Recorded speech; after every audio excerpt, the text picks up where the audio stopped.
Time for us to get started. We are going to be finishing 12.5 today. On Friday, your online test 2 will appear, and so you'll be able to get it done anytime up to midnight Sunday. That includes your homework. I saw there was something on WebAssign that was, it's called special. Yeah, just ignore it. It's nothing to do with anyone in this class except one person. Oh, okay. Had technical difficulties, and essentially that's for them. So, I mean, if you do it, I'm just going to ignore it. So it's probably better using your time to do other things. So there's no damage if you went in, but it's not for you.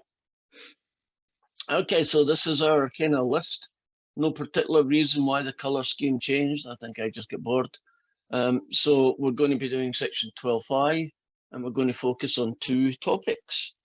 The first one is kind of everything you need to know about equations of lines in 3D, and that's kind of where we were at the end of Monday.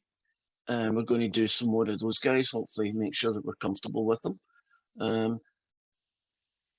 That includes finding the 3 different versions of what the equation of a line in 3D would look like.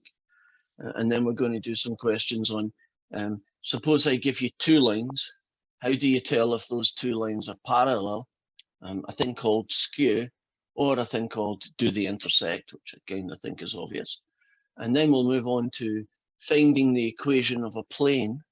Right? So a plane would be like a flat piece of paper in 3D. Right? How you find the equation of a plane. And lastly, how do you find the coordinates of where a line might intersect with a plane? So that's kind of the goal for today. So let's start off with a kind of hopefully an overlap question. Suppose that I want to find the equation of a plane, and it passes through the point 1, 3, -2, and I know that the direction vector is the vector 1, 3, 2. Right. Now, if you can imagine what that might look like in 3D, if you tell me the location of the point, any point on the line, in this case it's this point here, P, and then can you imagine at that point P there was a vector V leaving it, this pen? That's actually defining a line. And we have an equation, the one that you're most likely to recognize is the space curve version. And it says the position point of any point on the line, the position vector RT, is x0 plus AT, y0 plus BT, and z0 plus CT. Now, although this is a vector equation, it tells you the position vector of a point. If I tell you the position vector of a point is 1, 3, -2, that means the vector from the origin to that point would be this vector. But a position vector is telling you the exact same information as the coordinates of a point, right? So if you say the position vector is 1, 3, -2, which I'm saying that, then you're saying if you went to the origin to P, you would go 1 in the X, 3 in the Y, and -2 in the Z, and that would get you to a point with these coordinates. So you'll see this as a vector, and it is, but the information that it's telling you is actually the coordinates, and they're doing it by telling you the position vector, which is just the coordinates. So in this case, that guy is called x0, that guy is called y0, and that guy is called z0. And that's the x, y, and z coordinates of the point. And this is going to be A, this is going to be B, and this guy is going to be C. So when I put all of this together, the equation of this line, so the line I'm talking about would be maybe a line like this. Right, that line there. The equation of this line, it looks something like this, would be 1 plus 1t, 3 plus 3t. Oh, I just realized I used the same numbers. And negative 2, almost the same numbers, plus 2t. And that is the equation of this line written as a space curve. You'll also see it called the parametric equation.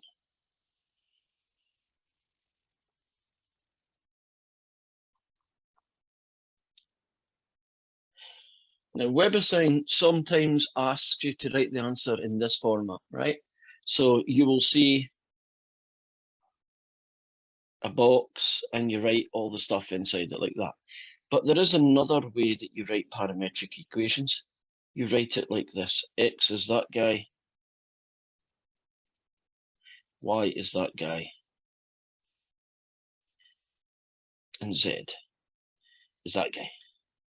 This is equivalent to that, right? They're just two different ways of saying the same thing. So it's a point, it has a direction vector. What is the equation of the line? As a space curve, the equation of the line is written like that. Closely connected to this is a vector equation. And this time you do it by writing it like this.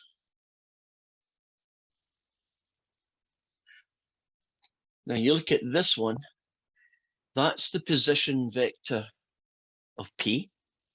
There's your T, and this is V. So you can see position vector. This is very similar to, I don't know, 5 plus 4t, isn't it? It's a little sort of a like what you would think the equation of a line should look like. You know, in 2D, wouldn't it be 5 plus 2x, that kind of thing? Well, that's like your first point, and that's kind of like your slope, and that's like your variable. But we tend to use the variable t. The main reason is that can't you think of t as being time? So if you wanted to know, if you think of this as a flight path or a trajectory that's totally straight, right? It doesn't curve or anything. Then if you plug in t equals 5, isn't that where it's going to be in 5 seconds? And t equals 10, that's where it's going to be in 10 seconds. So t is quite a good usage of that variable.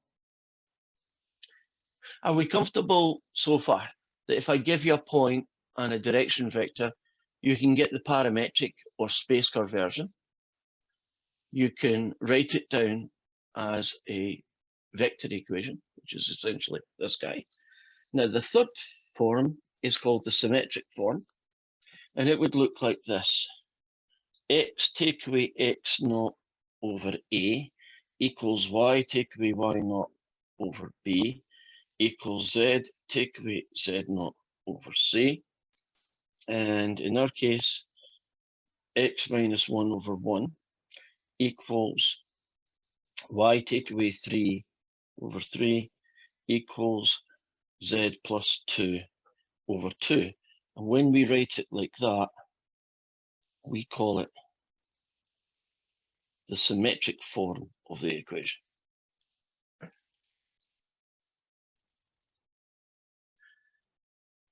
So far, so good. So if you tell me a point and a direction vector, I can get the equation of the line. So we are going to make life a little bit different now by giving you all sorts of versions of what that might look like. Will we know when, yes? Will we know when to do the symmetric form or any other yeah, form? they will tell you. Most questions, I can't remember the number. I'll tell you a number right now. Yeah, let me find a number and then I'll show you. Right, here we go. Okay, where are you blinking hiding? Right, here we go.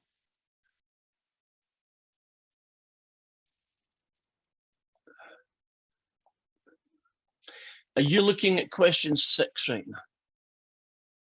Is that what you're seeing on the screen? Question 6. Yep. Yeah, right. So they are calling it one of its many names, find the parametric equation of the line, right? And they're telling you to use the parameter t. Essentially, it's a space curve. So here is the point, right? And it passes through this point. So you do your equation, and it'll be like, 2t plus 1, 5 minus 2t, and so on. And then it's, so when it's written like that, they want your answer to look like, where's my little thing? Here we go. They want your answer to essentially look like a space curve. 1 plus 2t, 4 minus 5t, 9 minus t, right? So do they both do the same thing, like finding the equation of a 3D line? They're just all sorts of different ways, but they're all doing the same job, the equation of a line. Now, do you see down here, they then give you a different question to do the same thing in symmetric form, right? So if that was the guy, one of these would be the symmetric form. Just looking at the shape of it, it's probably going to be more likely one of these two, isn't it? Just because of the way it looks. But we'll find out what it is. So you won't be in charge of which version of the way to write an equation. They will tell you what they want. Right? So get someone in chat. Okay, that's good. So that problem number 6, though, it has 2 points and not a direction vector, right? That's right. So let's do that one then. The information that you can be given can take a variety of forms. So the one that I've just done would be the simplest one. That's the one where they give you the coordinate and they tell you the direction vector.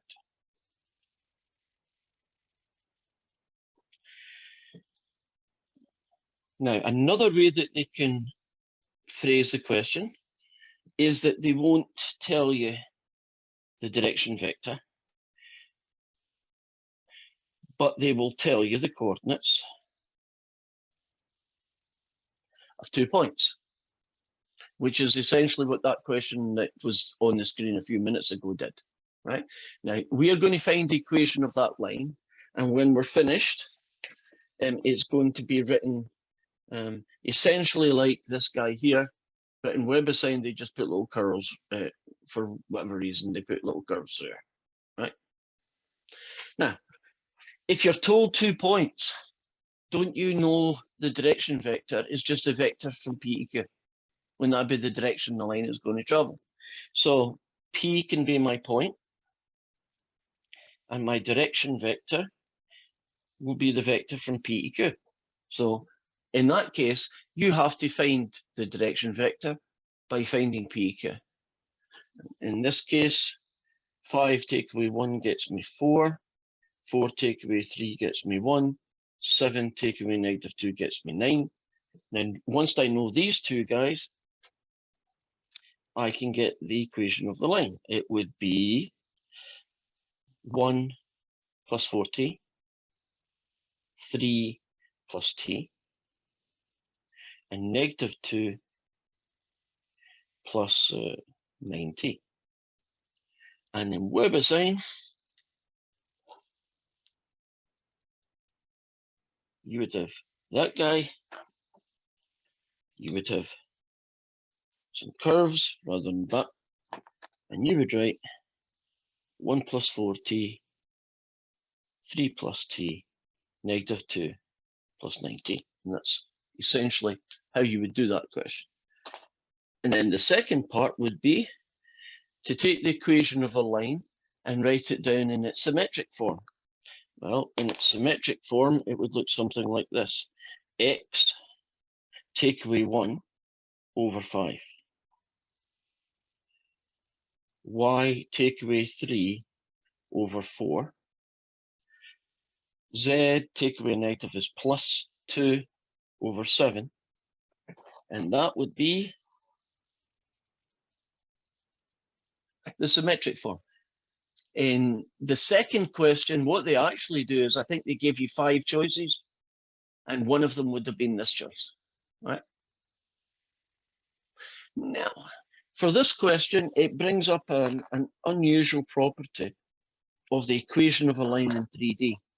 And that property is that the equation of the line is not unique.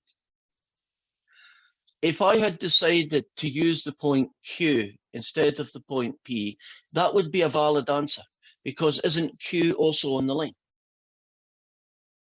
And if I did that, wouldn't this equation have a 5 plus 4t, a 4 plus t, and a 7 plus 9t, right? So this direction vector would stay put, right, this piece, but wouldn't the first number now use the Q's X, Y, and Z coordinate? So that's a little bit interesting, isn't it? That for the same straight line, you can have, technically, you can have an infinite number of versions of what that line would look like. So WebAssign is not too clever. I would assume that the safest thing to do is always make sure that the first point is the guy you use. So always make this guy the You first use guy. Q in the symmetric form, right? Symmetric form. In this one here? Yeah. I think I used P. P is 1, so that's 1. The Y value is 3, yeah. And Where do you get the that guy the is 5, 4, and 7? oh dear. God, I told you I'm tired today. That's ridiculous. That's 1. That's 3. And let's try it again. Don't look at that question. Look at that guy. So it's 4, 1, and 9. Right? It's the direction vector. 4, 1, and 9. Yeah, you're going to have to keep an eye on me today, guys. It's just into the thing, and or are they getting careless? Does that make more sense now? Now, not that I would ever want to, but if I took this vector and just doubled it and made it 8, 2, and 18, right? 8, 2, and 18. That also would represent a direction vector, wouldn't it? Which means that this would be 8, 2, and 18. Couldn't I make that a unit vector? Wouldn't that still be the same direction? Some really ugly values, and you could put them in. So don't do that, because you may well put in the equation of a line because you get bored one day and decided, I don't like that number, you know, I'll double it because it's nice. You know, can you imagine that the direction vector was 1/2, 3/2, 7/2? And you decide, well, why don't I just double it and, you know, make it 1, 3, 7, right? Nice numbers. That would be correct, but WebAssign probably wouldn't recognize it. It's a piece of software and isn't intelligent enough to realize that there's an infinite number of solutions. So I guess the bottom line is always use that guy and always use that guy, because I'm sure that WebAssign will have that plugged in as its go-to answer. Now, suppose I give you this fella. I want the equation of a line. The point is going to be 1, 0, -3. And I tell you that it's parallel to the line. And I give you the equation of the line as 2 plus 3t, 1 minus t, and 1 plus 4t. Since every equation of a line needs to have 2 pieces of information, one of them were good. I need to know the direction vector for this line, right? I know where it passes through, but I need to know a direction vector. Now, since it's parallel to this guy, you should be able to, if you know how to read this equation, you should be able to look at it and tell me what the direction vector of it is.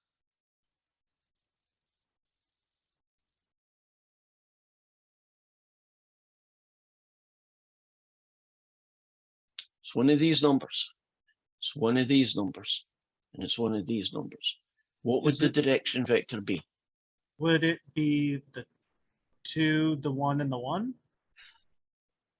Go the other way and you're on it. 3, -1, 4? Now, the reason it's that guy, isn't the direction vector the numbers that go next to the t? Right?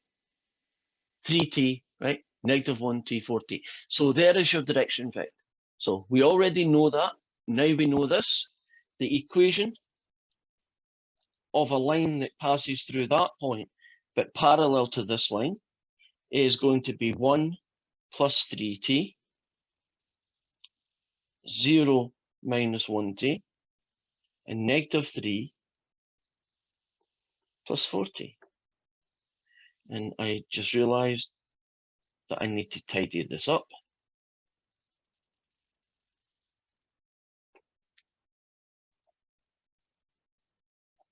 And there is our answer. So the one you wrote first, the 2 plus 3t and 1 minus t, is that the one that was parallel, you said, or? Our line, we're being asked to find a line that is parallel to this line.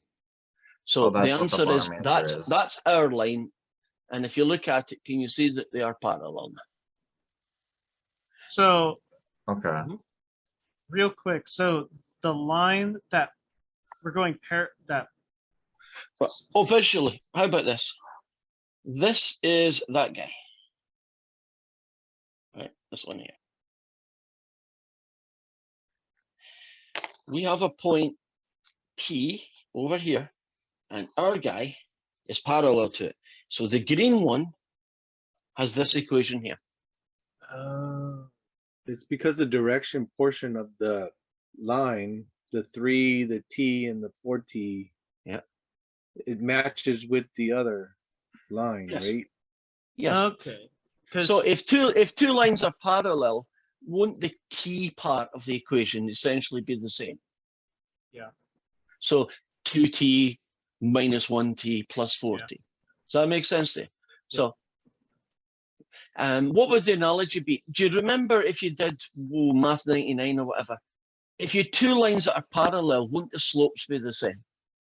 So you might have a line 3t plus 1.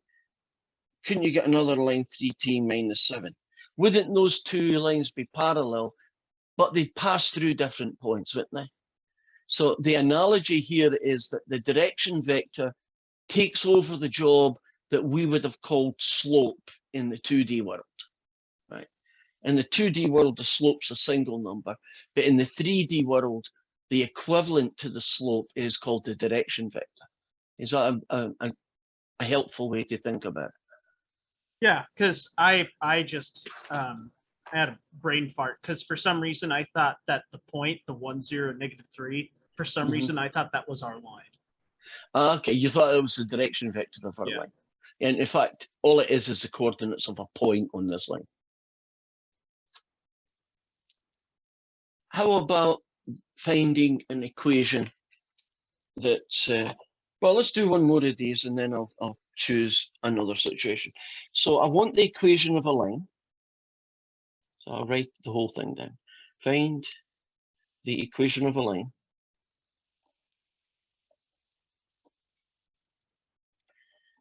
Which typically means find the space curve version of it, that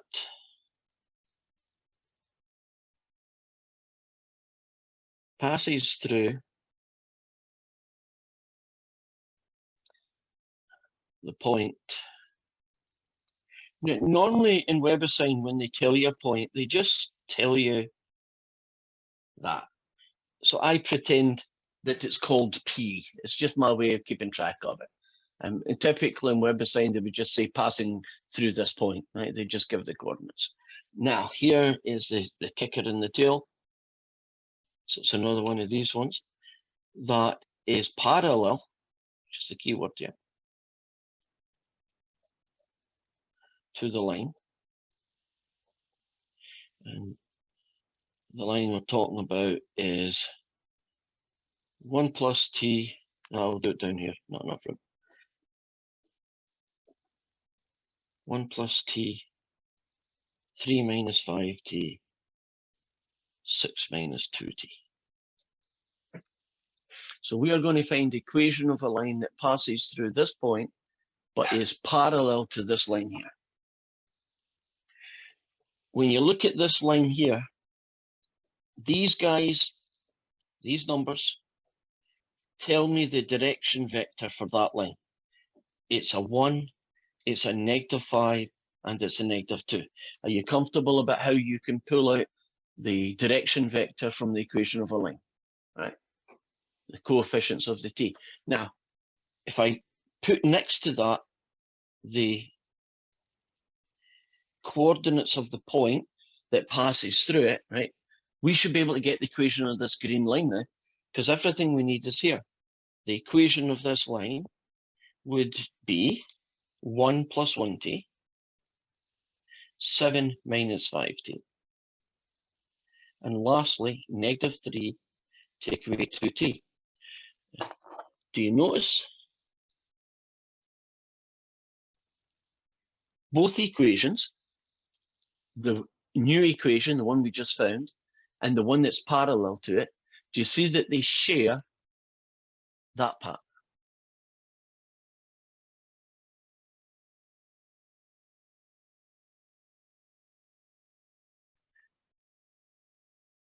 Any questions, or is it a bit clearer what we're doing here? I would like Mhm. to see another one just to get more comfortable, if that's okay. Not a problem. Same kind of structure as this one? Okay. Yes, please. So let's do it visually. Here is the point P, and I want to find the equation of that green line. And I know that it's parallel to this line. And this line, the blue one, has the equation 3 plus 2t minus 1 minus 4t and 6 plus 5t. And I know, because I'm told in the question, that that point there has coordinates 3, 10, minus 7.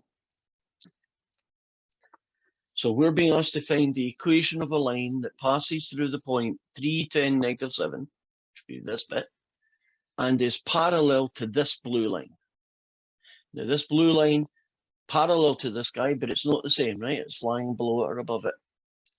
From this line, we get the direction vector. They're going to share the same direction. So they're going to have the same direction vector, right? If you're parallel, your direction is the same as mine. Are you comfortable how I pulled this guy out? Underneath, I'm going to write the coordinates of the point P that we know our green line passes through. Now you put that package together, we now have the equation of the green line, this line here. It will be 3 plus 2t, 10 take away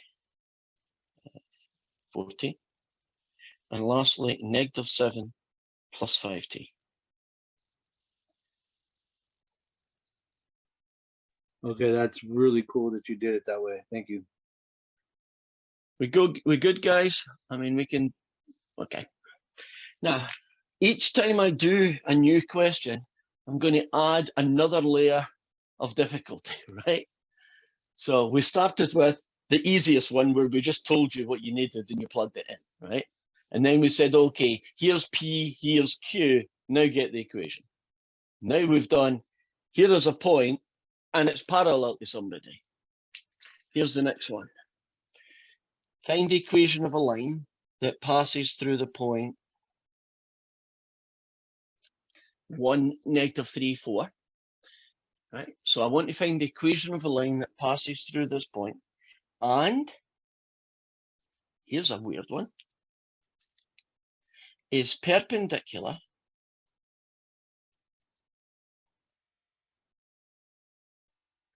sometimes they'll use the better term orthogonal to 1, 1, 3, and 2, 3, 0.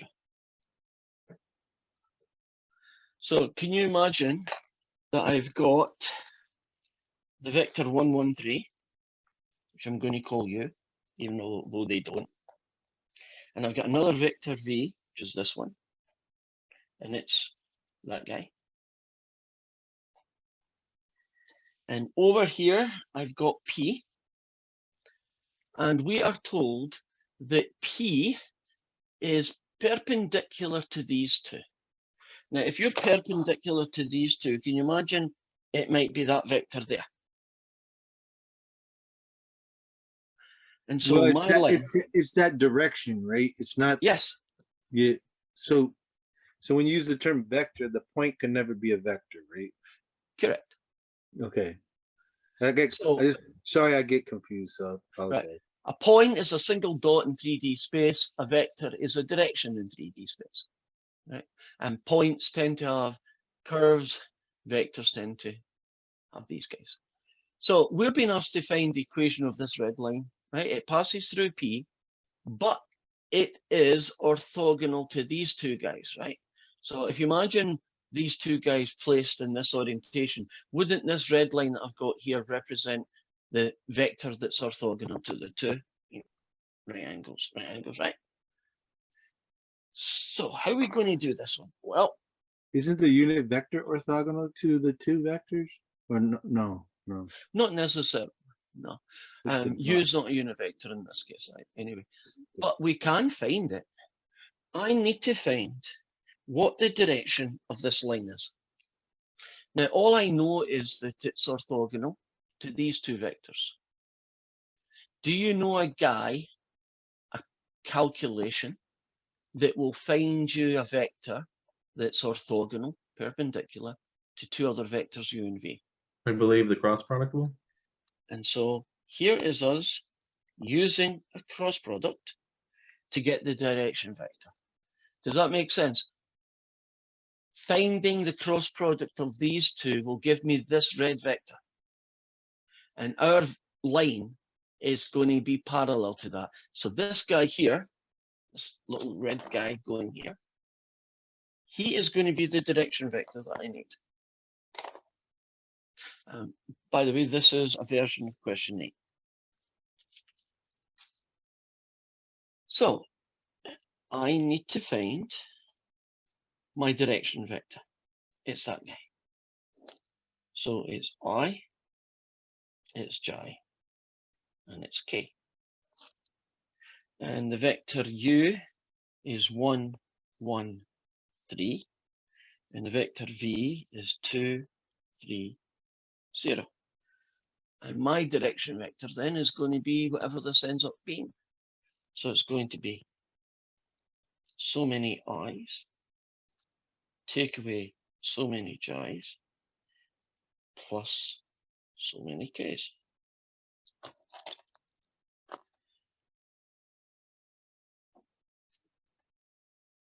If I cover up the I column, major diagonal 0, take away minor diagonal 9. So 0, take away 9. If I do the middle one, it's 0, take away 6. And if I do the end one, it's 3, take away 2. So my direction vector, which is what that cross product represents, is -9 plus 6, 1.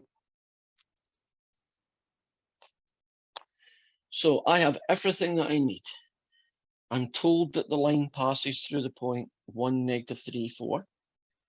And I now know that its direction is this guy.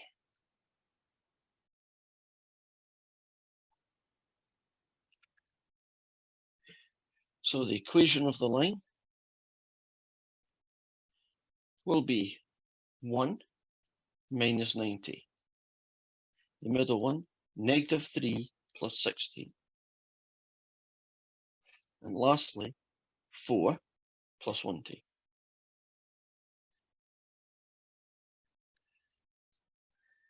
So this represents this red line. So you need to know a point on the line. You need to know a direction vector. As we keep going, do you see they're making it harder and harder to find the direction vector, right? They're making, you know, the information they give you involves more and more work to get it.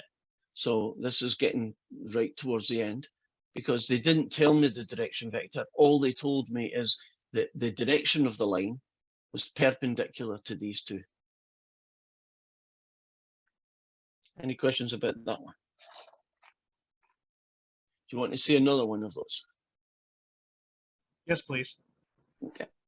So let's suppose I tell you that I want the equation of a line passing through the point 1, 2, 0, and it's perpendicular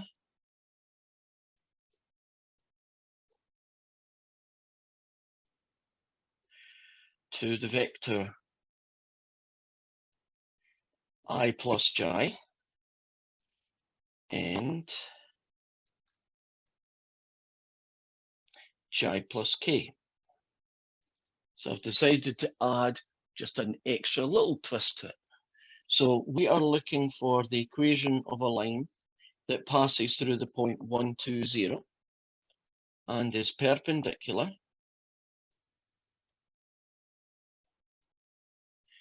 to the vector u, which is 1, 1, 0, and the vector v, which is 0, 1, 1.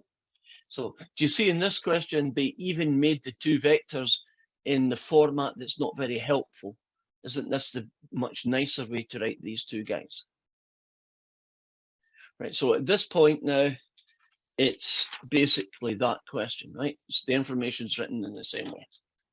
So I'm going to get, well, that's annoying, I just realized that I'm calling this guy U and V. So I normally use V for my direction vector, don't I? Yeah. So can I call this W then, just so that I have a different name? So my direction vector is the cross product of these two vectors. So it's going to be I, j, and k. And if you're doing a vector 1i plus j, you could have just written 1, 1, 0, right? And if you want to do the vector j plus k, wouldn't you do 0, 1, 1? So I could have written them down directly from this information. So my direction vector is going to be so many i's, take away so many j's, plus so many k's.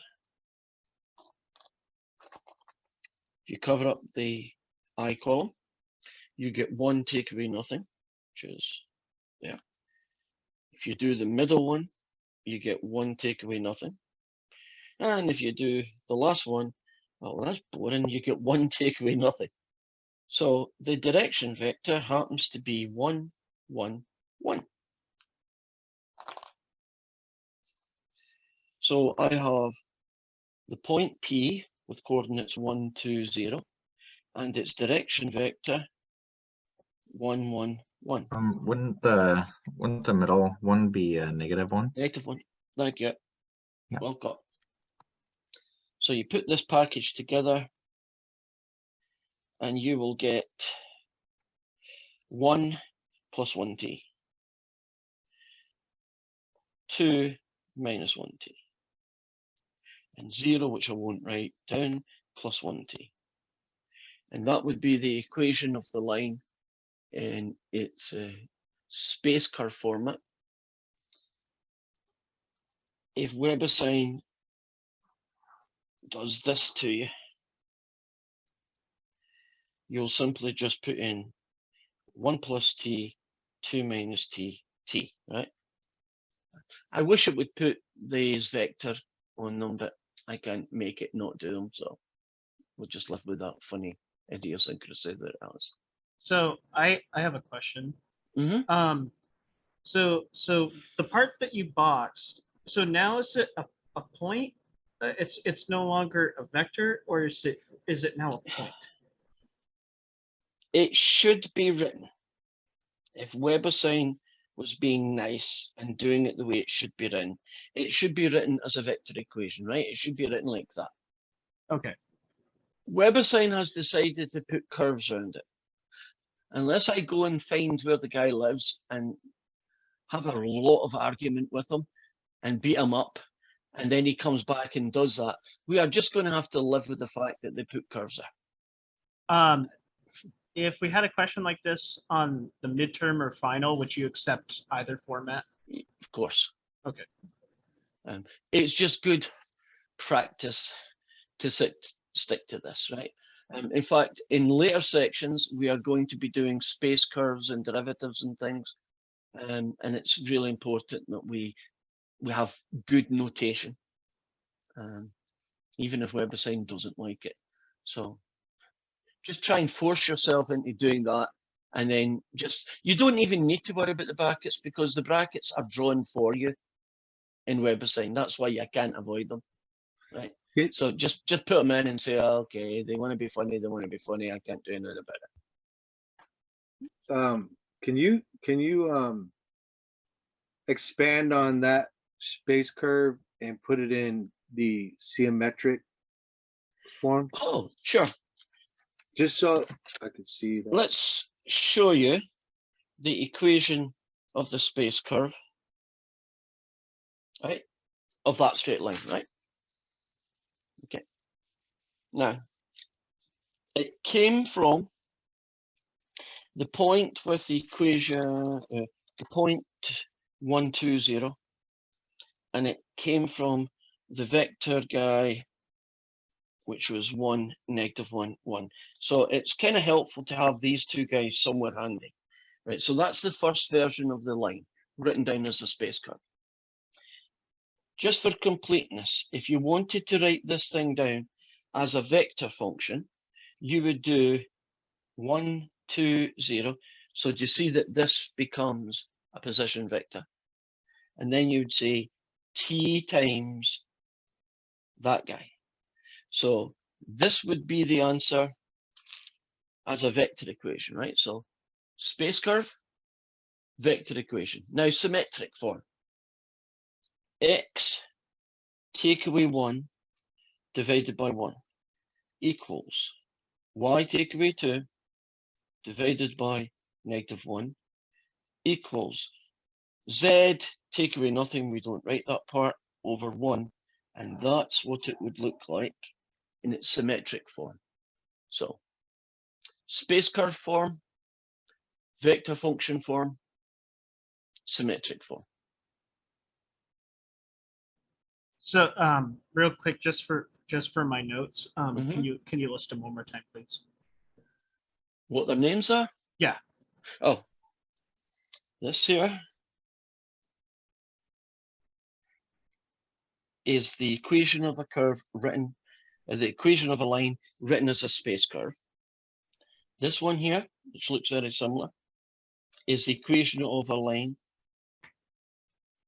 written in its vector form. And this one is the equation of the same line, but written down in its symmetric form. Okay, thank you. They are all the same line, they're just written down in different ways.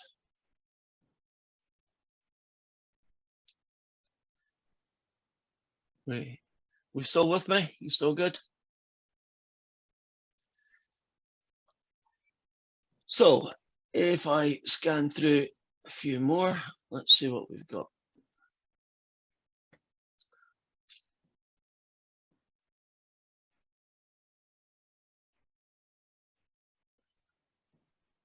No, that's pretty much every combination that they have.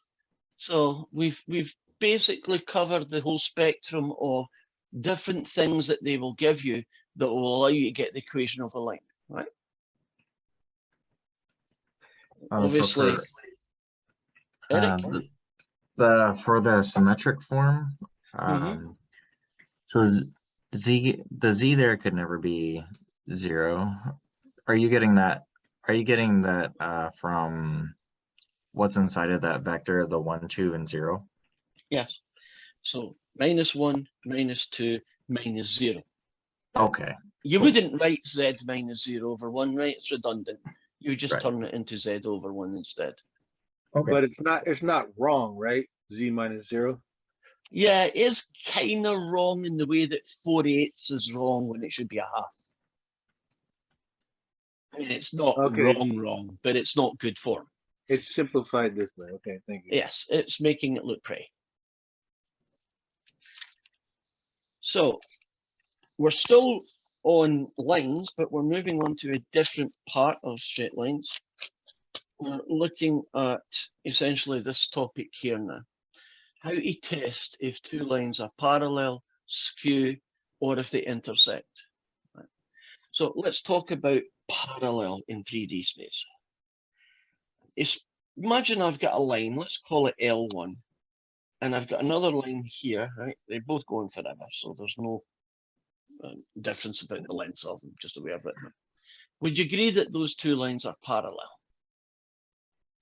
Right. So how do we tell if two lines are parallel, right? Now, let's just imagine, for a moment at least, that we're not interested in the equations of the line. I don't need to go into the details of what their equations are. I just want to know if they're parallel. So imagine I now have a vector v and another vector u. I'm going to ask the same question. Are these lines parallel, right? Are these vectors parallel? Let's suppose I tell you u is the vector 6, -2, 8.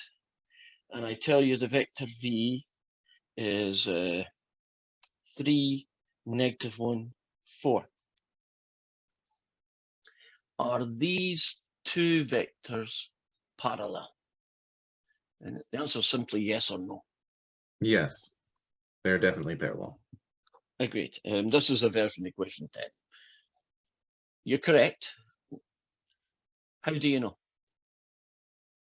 Well, V is just 1/2 of U, so they only differ by a scalar. Therefore, they must be parallel. Correct. Now, you can look, what he says is totally true. You can look at it from the other perspective. Isn't U twice V? Yeah. Not normally the way you said it, but that is correct. So if you want to test if two lines are parallel, you only need to find out if one of them is a multiple of the other. And the simplest way to do that is by dividing the same components. What do I mean by that? If you take the x component of each vector, and then the y component of each vector, and then the z component of each vector, if the answer is the same number, and that number might be 2, it could be a half, it could be 17/39, it doesn't really matter. The fact that one of them is a multiple of the other means that they're parallel. Does that logic make sense? Right. So if I said to you, are these two vectors parallel? Your test would be divide the x's, you get 2. Divide the y's, you get 2. Divide the z's, you get 2. Since this is the same number, that means this guy's twice that guy. Now, if these fractions end up being 7/9, 7/9, 7/9, they're still parallel. Just one of them is 7/9, the other one, right? That's all it means. If, however, you get two vectors, 8, 3, -2, and the second vector is 7, 6, 1. If you divide these two, you get 8/7. If you divide these two, you get 3/6, which is a half. And if you divide these two, you get -2. Do you see that the corresponding components do not match? That means these are not parallel. In fact, you shouldn't have stopped looking when I found the first two. Right. If the first one is 8/7 and the second one is a half, aren't these two vectors never going to be parallel, right? Different ratios, different amounts. So far, so good. Now, let's move that into a different kind of question. Are they parallel or are they not is the thing, but the information is going to be different. I'm going to give you 2 points, -4, -6, 1. And the other one is going to be -2, 0, -3. And I'm asking you, if you join the line through these 2 points, is that going to be parallel to the line that passes through these 2 points?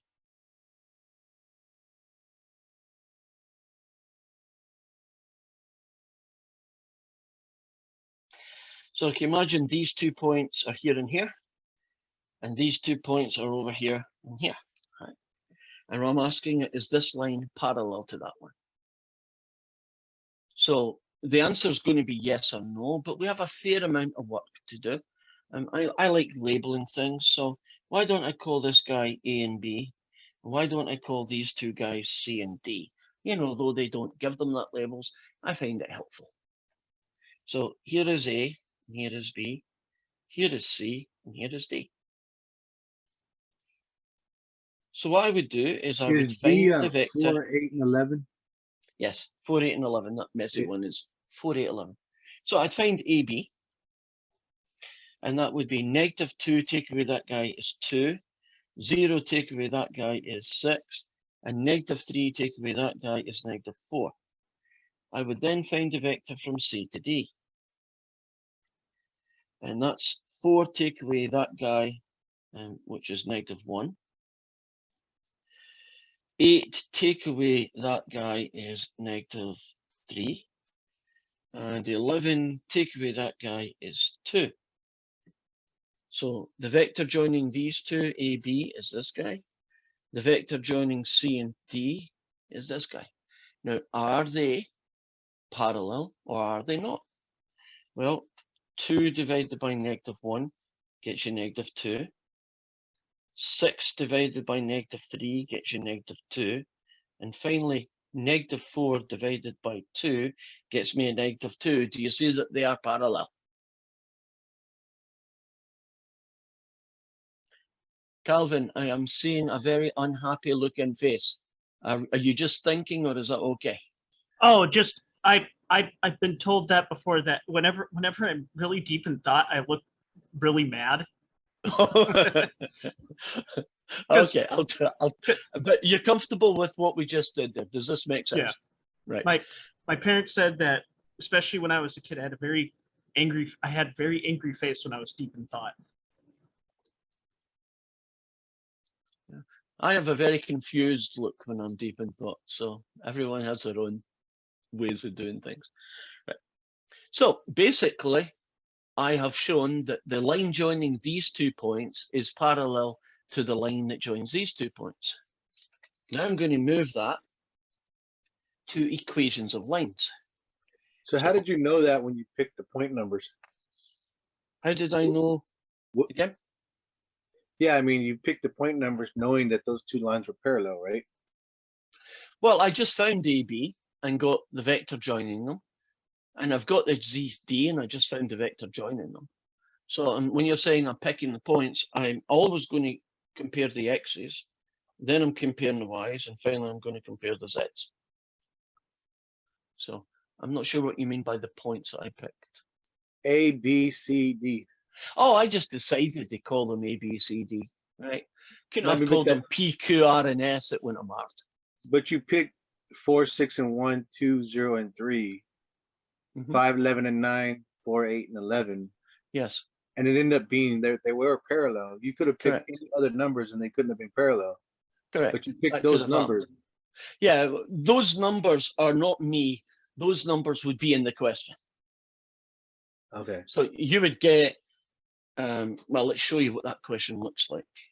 This is how WebAssign would have asked the same question I just did. Is the line through these 2 points parallel to the line through these 2 points? Now, as you see, the way WebAssign does it, they don't give any label to each point. I find it helpful if I call this guy A and I call this guy B and this guy C and this guy D, because it's a little bit easier, isn't it, to kind of, when you're doing your working, to say, okay, A to B is what vector, C to D would be the other vector. So I found the vector joining these two, and then I found the vector joining these two, and that's the A, B, C, D bit that we've got, and they matched up perfectly, so my answer would be yes. Is that what you were asking? Yeah, I thought you just pulled those numbers out of your, you know, Yeah, yeah, out of the air because you knew that those numbers were parallel, but you pulled it out of a question. I so- pulled it out of your question, but I didn't know when I pulled that set of numbers out that it was going to be parallel. Couldn't it have been that the two didn't match, in which case the answer would have been no? yes. So it was, I guess, a lucky accident that they were parallel, but they may not have been. And the answer no is also correct if that's what it was, right? Now, the next one I am going to pull out of midair. I'm going to have a vector, the space curve version of the equation of a line. So here is my first line.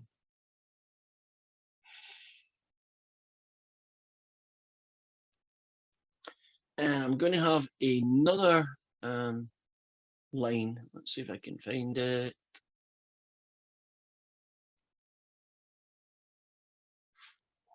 And my second guy, I'm going to call it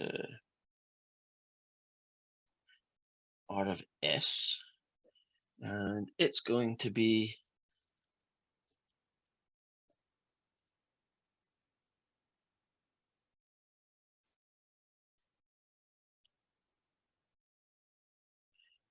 that guy. And I darn it. I apologize. At least I caught it early on. I'm just rewriting the equation, so I'm not doing anything. But there is something I wanted to make sure that I wrote down. And I started it right, and then I forgot to keep going.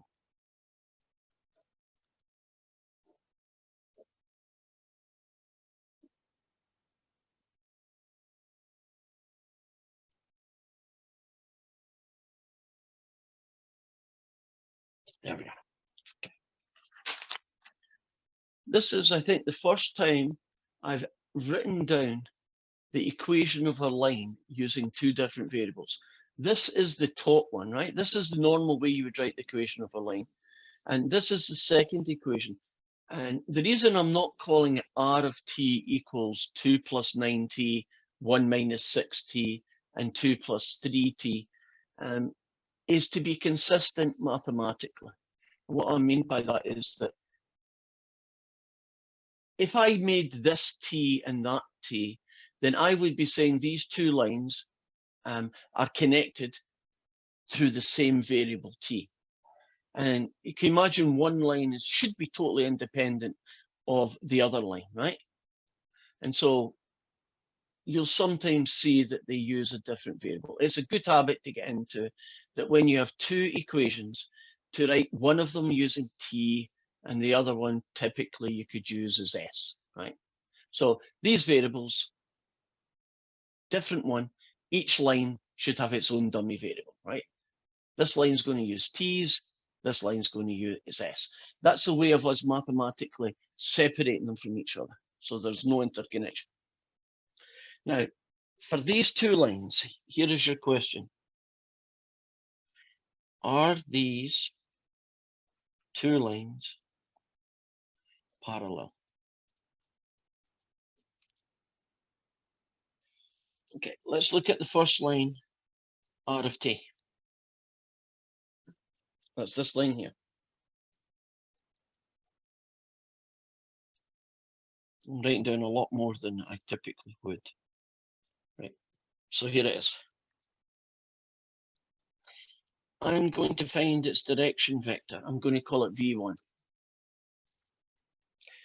If you look at the equation of a line, can't you pull out its direction vector? In this case, won't it be 2, -2, and 1?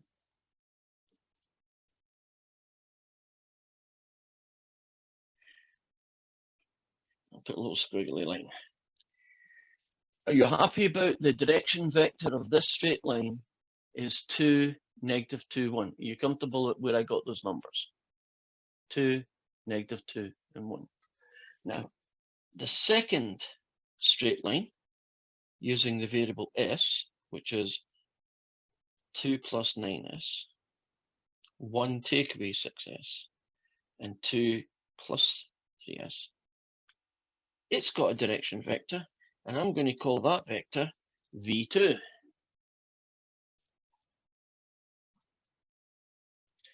Can anybody tell me the direction vector for the second line? 9, -6, and 3. And I'll put a little squiggly line here. Here is V1. And underneath it, I'm writing V2. So here are the two direction vectors next to each other. We should be able to just eyeball it and tell me, are these two lines parallel now? Well, if their direction vectors are parallel, won't the lines be parallel? Right, look at these two guys. Do they match up? No. If you did the first one, would you agree it's 2/9? If you did the second one, it's positive a third. And if you did the last one, it's positive the third. Shouldn't they all be 1/3 if they're parallel? Yeah, you originally wrote R of t with 2 plus 3t, I believe. Ah, well, if I had, then this would be parallel. Correct. But that's okay. For the numbers that I've gave you up here, won't the answer now be no? And as you pointed out, John, I had 3t here originally. Yes, If I had believe so. 3t, wouldn't this be 3? Wouldn't this be 3? And wouldn't all the answers be a third? And in that case, wouldn't have said yes. Yep. So we learn both ways, right? So whatever the equations of the two lines are, you can now tell if they're parallel. Right? We're trying to find, to refresh you back to here, how do you test if two lines are parallel, skew, or intersect, right? That's what we've done. We've now completed, I think I should do one more of these, how to test if they're parallel or not, right? What we haven't done is, how do you tell then if they're skew or if they intersect? Because two lines can only be one of these three situations, right? You can't be two things at once, right? You cannot be parallel and skew at the same time. So let's do one more of these, and then we'll look at how do you tell if they're skew and how do you tell if they intersect. So let's have our two lines.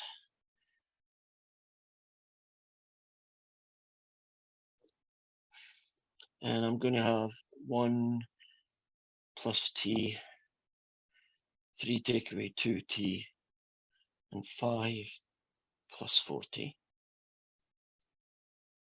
And this guy is going to be 2 plus 2s, 1 minus 4s, and 1 plus 8s. And the question is, are these two parallel, yes or no? Okay. Only this time I'm going to cut a lot of corners down. The direction vector for this line is 1, -2, 4.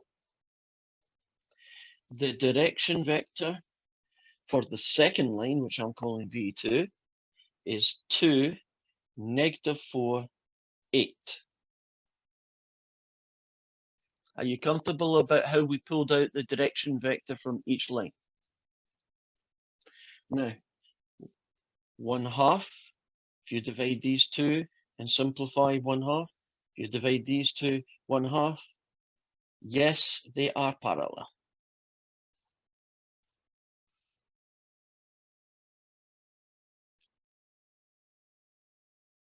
Are we cool with that question? So this one was a no, this one was a yes.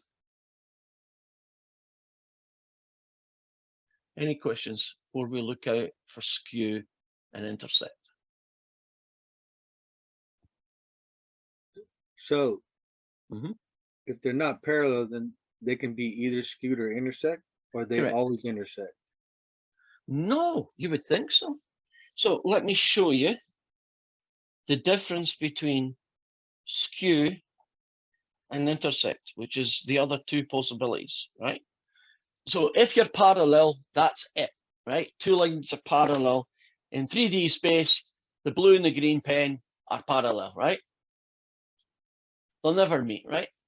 Yep. Two jets flying in space, never getting closer, never getting further away, right? Parallel. If you're not parallel, you look like this. Well, there are two things going on here. One of them skewed. So let me show you skewed. If I orientate that, do you see that these two lines, these two jets never crash into each other? That's what skewed looks like.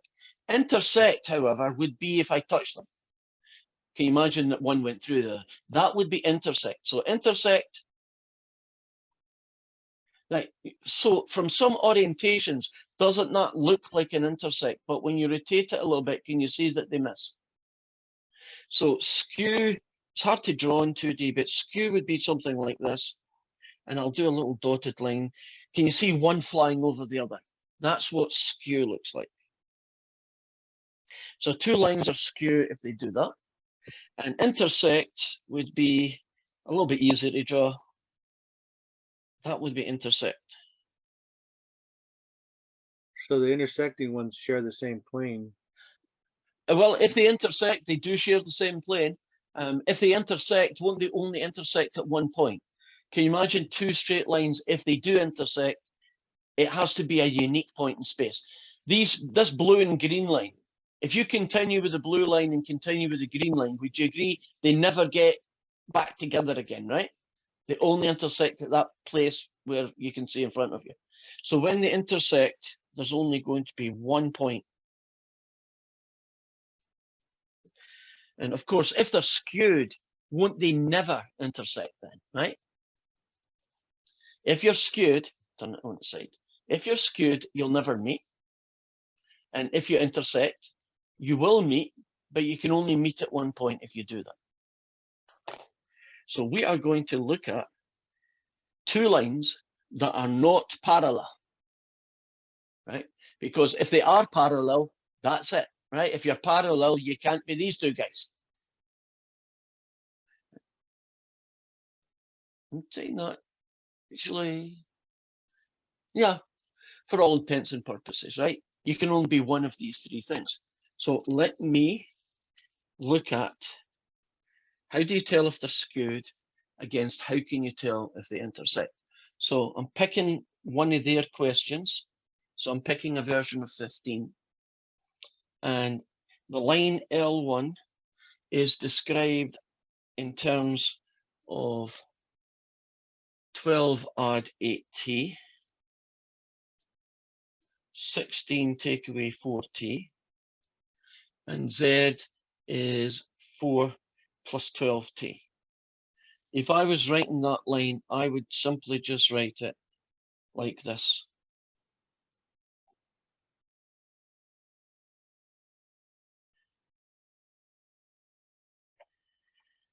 This is the equivalent to that. Now, WebAssign has decided to tell you the equation of the line by breaking up the x, y, z.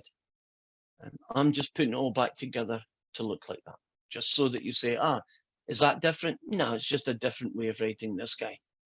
Now, you have two lines. There's the first one.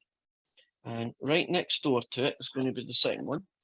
And the second line is x equals 4 plus 16s. And y is going to be 12 take away 8s.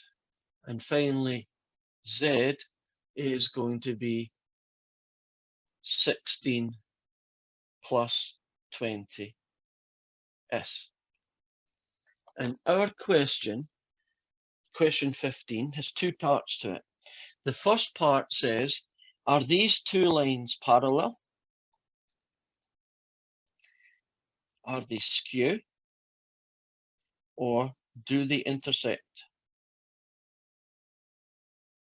And the second part says, if they intersect, because it may or may not happen, but if they intersect, you have to tell me the coordinates of if they intersect. And if they don't intersect, then you've just to put in DNE in the box. And DNE just is short for does not exist.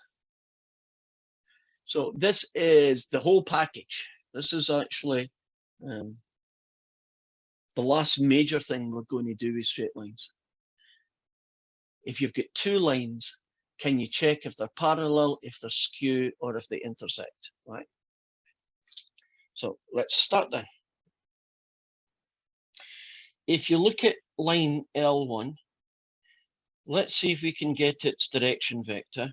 And the line L2, let's get its direction vector. Now, if you write it like this, or if you convert it to look like this, it doesn't really matter. Can you see that you can get its direction vector? For this vector here then, the direction vector is what three numbers? For L1, what is the direction vector?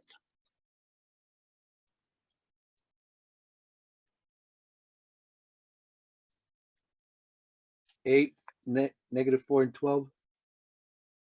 Are you all comfortable with that? Now, if you go to this line, 16, -8, and 20. Agreed? Right. First thing we're going to check is it parallel? Because if it is parallel, then the question's over, right? We would say parallel, and there isn't any place where they intersect, right? Parallel lines go on forever. So we'd say DNE in that case. So let's see. 8 divided by 16 is a half. That's a good start, I guess. -4 by -8. Oh, that's a half. That's great. Oh.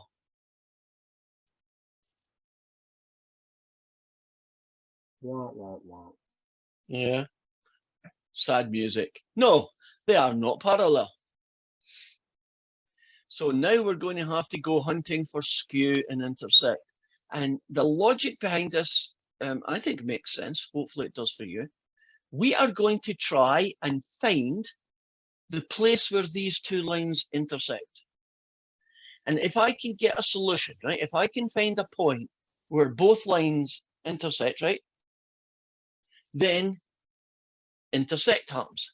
If I find that it's impossible for the two lines to intersect, then does it not mean that they're skewed?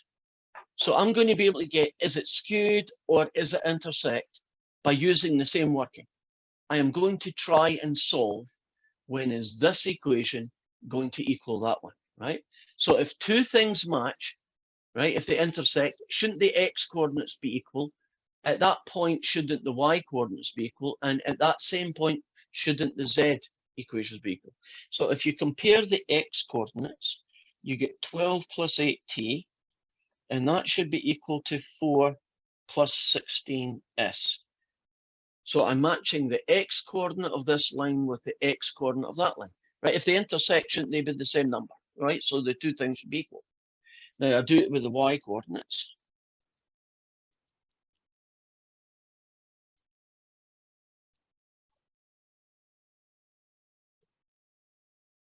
We get that. And then I'll finally do it with the z coordinates.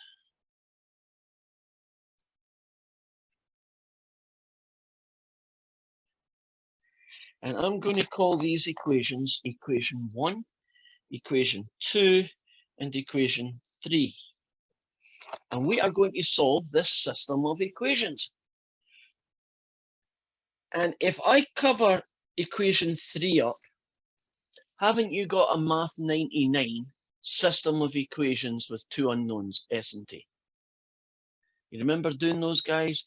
4x plus 5y equals 7, 2x minus 3y equals 10. Remember those kind of guys? It's called a system of equations. So we are going to solve this system of equations. What about equation 3? Let's forget about equation 3 for a little while, and at the end we'll use it. So let's just pretend that there's only two equations, equation 1 and equation 2. Right? Are we good? Right. Now, there are two main ways to solve a system of equations, isn't there? Right. One of those methods basically says you do the addition method, right? You add the two equations together after changing perhaps one or two of them and cancelling out the S's or cancelling out the T's. And the other method is you rearrange the equation to be y equals or x equals. So in our case, we'll rearrange the equation, one of them to be t equals and to be s equals. So I'm going to leave that guy there and I'm going to write it over here.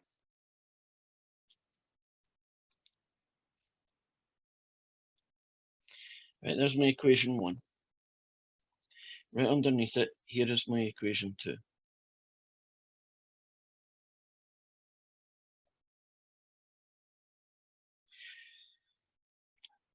If I double equation 2 and I leave equation 1 untouched, this is what you get. You get 12 plus 8t equals 4 plus 16s. That's equation 1 untouched.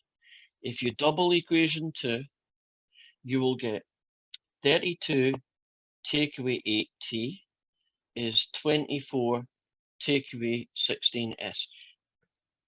Now you might think, why did I double those equations? What was that choice? I want to have the same number of t's, but I want one positive and one negative. So that's the only reason I doubled it, right? I want to have the same number of this one variable. In this case, I've chosen t, but I want one to be a positive amount and a negative. And in the addition method then, what you can now do is add the equations together. Now, if you add these two together, you get 44. Now, what happens when you add these two? They cancel out. Now, something not so nice happens over here. You add these two together, you get 28. And if you add these two together, oh God, they kill each other off as well. And all that I'm left with is a rather weird statement. 44 equals 28. You see that? Now, if that happened in Math 99, you would say there was no solution.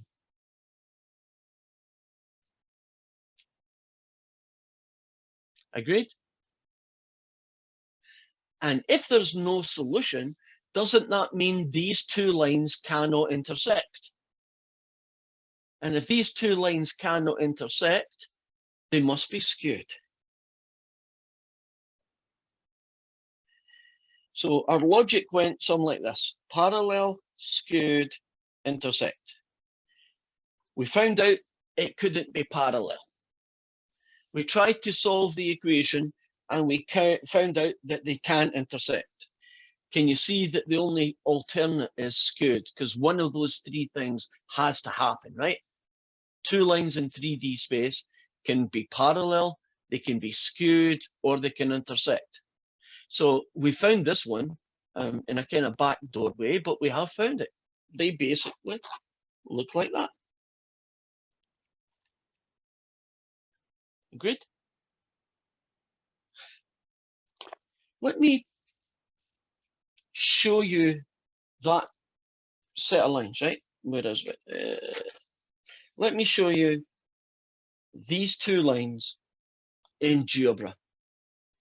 And we should see, fingers crossed and all other things being equal, that they are in fact skewed the way I predicted them to be. Okay. Right now I'm just opening up GeoBra so we can do it. And I'll stop this share and I'll go in. And here we are. Are you looking at GeoBra? Right. Now, to put in the equation of a line in GeoBra, I'm going to put it in with the curved brackets, essentially the parametric form. And so the first one, L1, looked something like this.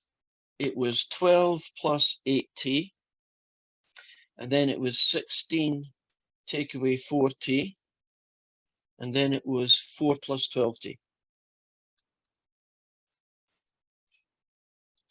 And now when I click on this, it better be a straight line in 3D, and it'll probably turn it into its vector format.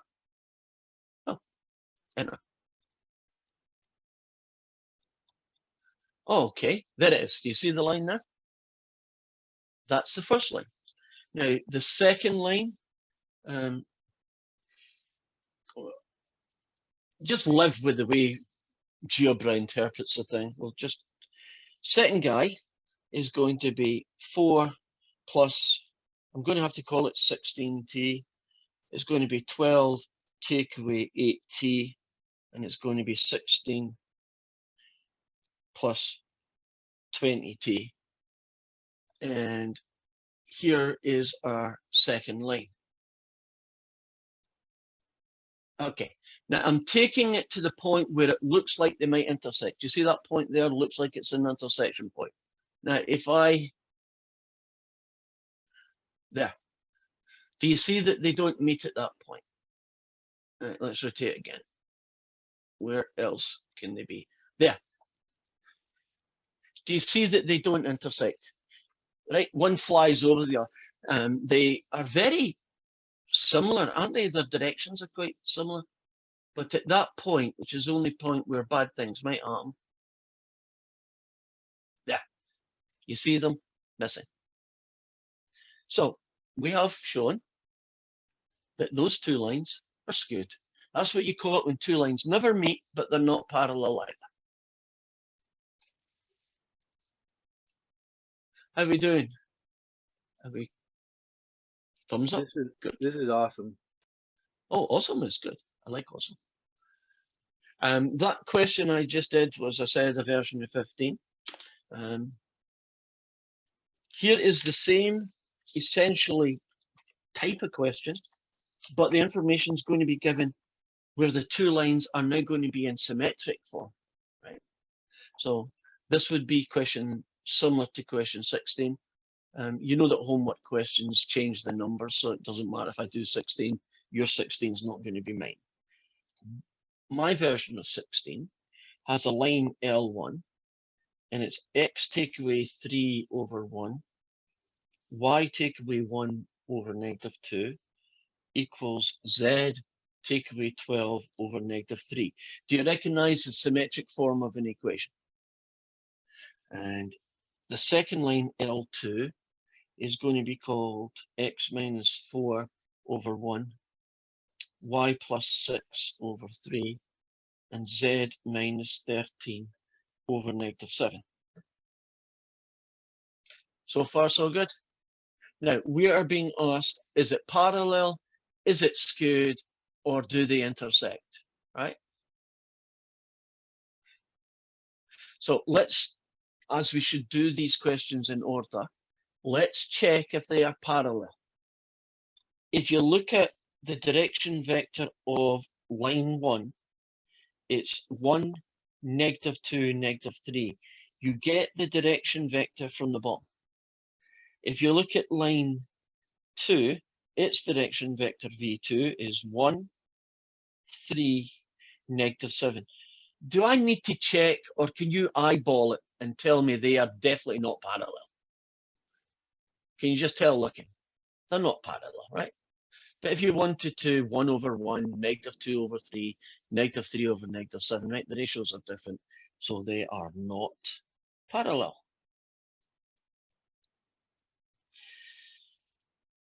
Now, to do the next piece of the puzzle, which is, are they skewed or do they intersect?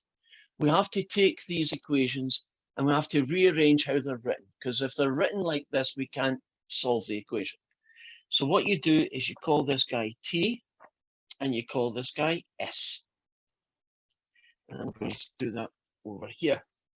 So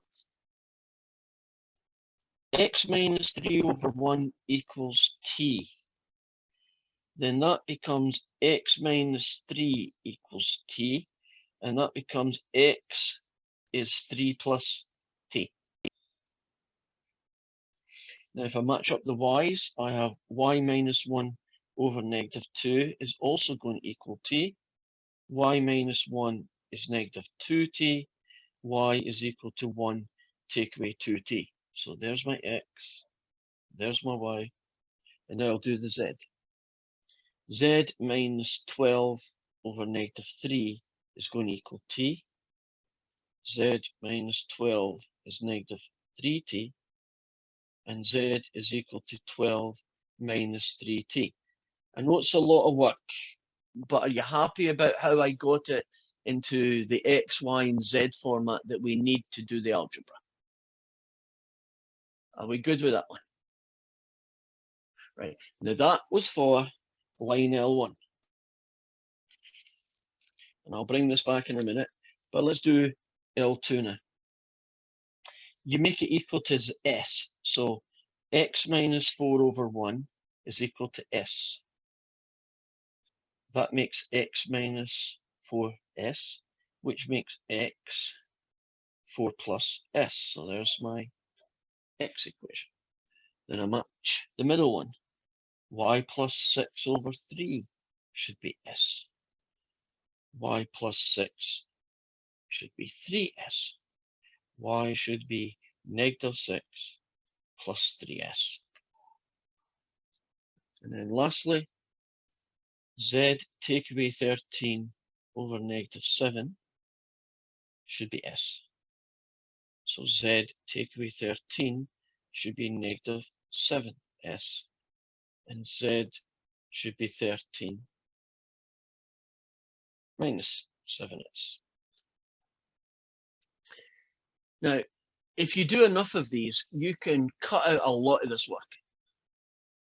If I was doing this one, I would just be saying, right, x equals 3 plus 1t, y equals 1 minus 2t, z equals 12 plus 3t. Right? I can look at these and just turn them into the answers that we got. So here are the x's, x, y, and z. Here are the x, y's, and z. And we are now going to match them up and try and solve the equation. So when we match up the x coordinates, 3 plus t should be equal to 4 plus s. I'll call it equation 1.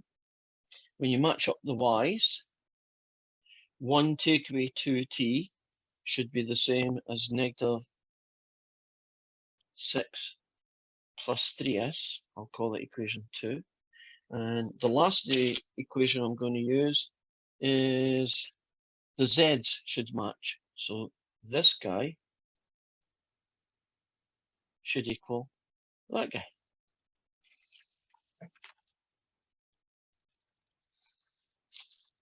So far, so good.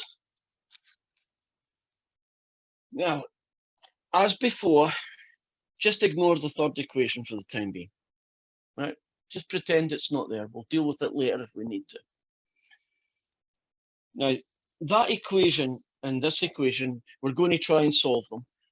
I'm looking at these equations and I'm saying to myself, I want the same number of t's, but I want one to be plus or one to be negative. Or I want the same number of s's, but I want one of them to be positive and the other to be negative. Well, I think the t's are the easiest one. Would you agree if I doubled this equation, I'd get 2t and it would match out with this negative 2t? You see that? So I'm going to take equation 1 and double it. So that's 6, add 2t equals 8 plus 2s. And that's what I get if you take equation 1 and double it. And I'm going to leave equation 2 totally untouched.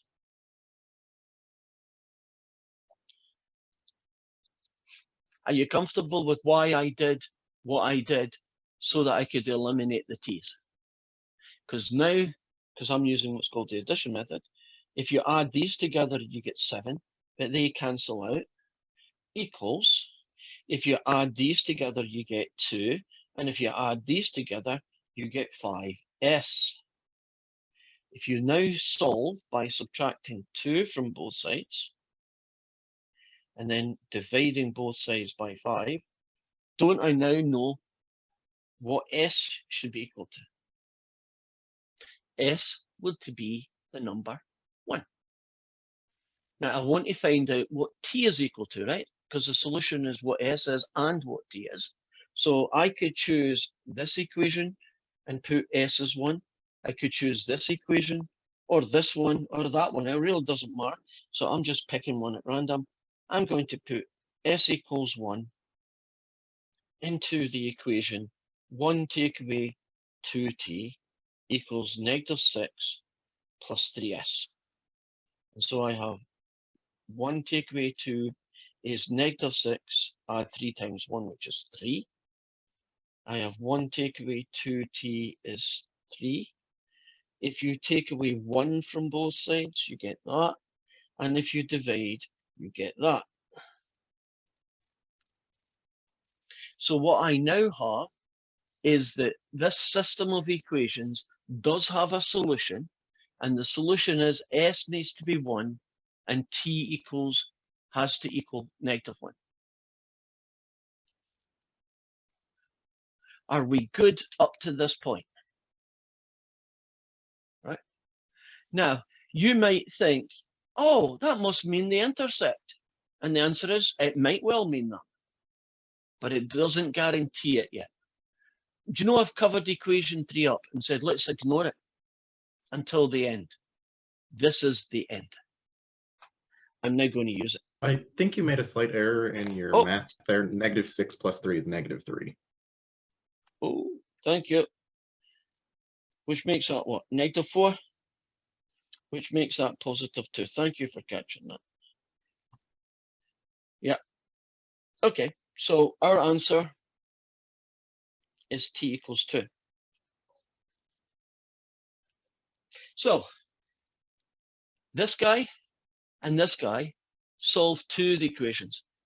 I haven't used equation 3 yet. Let's show you, what equation 3 does. It's going to be the decider. It's going to say you have an intersection or you have a skew. If this S equals 1 and T equals 2 works, if I replace T equals 2 here and I replace S equals 1 here, shouldn't they both sides match? Let's see what they do. 12 take away 3 times 2 is 12 take away 6 is 6. And over here, 13 take away 7 times 1, 13 take away 7, and the answer is 6. And that is very interesting. Do you see that equation 3 also works for the S and T value that we found over here? That means we have an intersection. Can you imagine that I plugged, T equals 2 here and S equals 1, and I got 6 equals 22, right? I had 2 different numbers, right? 6 and 22. Can you imagine that happen? That would mean it would be skewed. The fact that these are equal means that they're intersection. So I can now tell you that they intersect, and I can tell you a little bit more. I'm now about to find the coordinates of that point. And I can use any equation I like, and it will tell me the answer. So let's find our guys. Where did I put my little guy? Okay, here's line L1. The x coordinate when t is equal to 2 is 3 plus t, so that's 3 plus 2, which is 5. The y coordinate is 1 take away 2t, 1 take away 2 times 2. Remember, t equals 2 here. And that ends up being what, -3. And the z coordinate is 12 take away 3t, and that's going to be 12 take away 3 times 2, and that is 6. So the point of intersection is 5, -3, 6. Now I chose t equals 2 and I used it on line L1. What do you think would have happened if I decided to do s equals 1 and plug it into the equation for line 2? Well, the good news is you'd still get 5, 3, 6, right? It's the same point, right? That's where they intersect.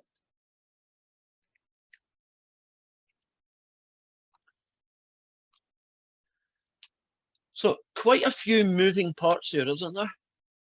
You have to take the equation and write it down like this, and then do it for the other line.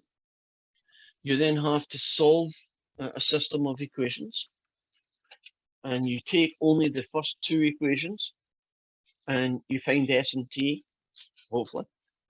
If you can't find a solution, it means it's skewed. If you do find a solution, you still have to use equation 3. If the equation 3, the z coordinates match, in this case they were both 6, then you've got an intersection. If the z coordinates don't match, you've got a skew, right? So skew can happen all the way almost to the last line, couldn't it? The possibility of being skewed is always there until you finally get to here. And then you can say, yep, we have an intersection, and there's its coordinates. Are we good? Do you want to see another one of these guys? There's a lot of work in them. You want to see one? Okay. So I'm going to have to find another one.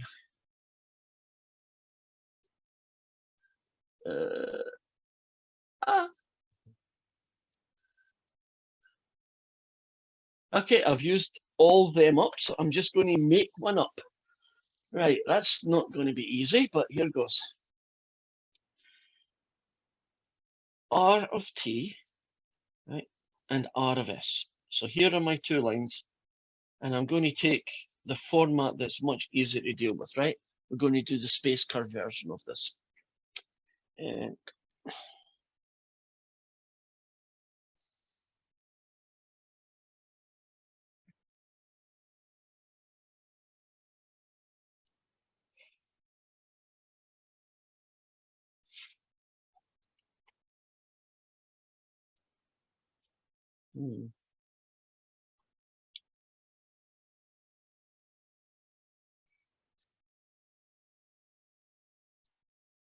no, it's not a bad choice. Let's pick 4. Yeah, I like that.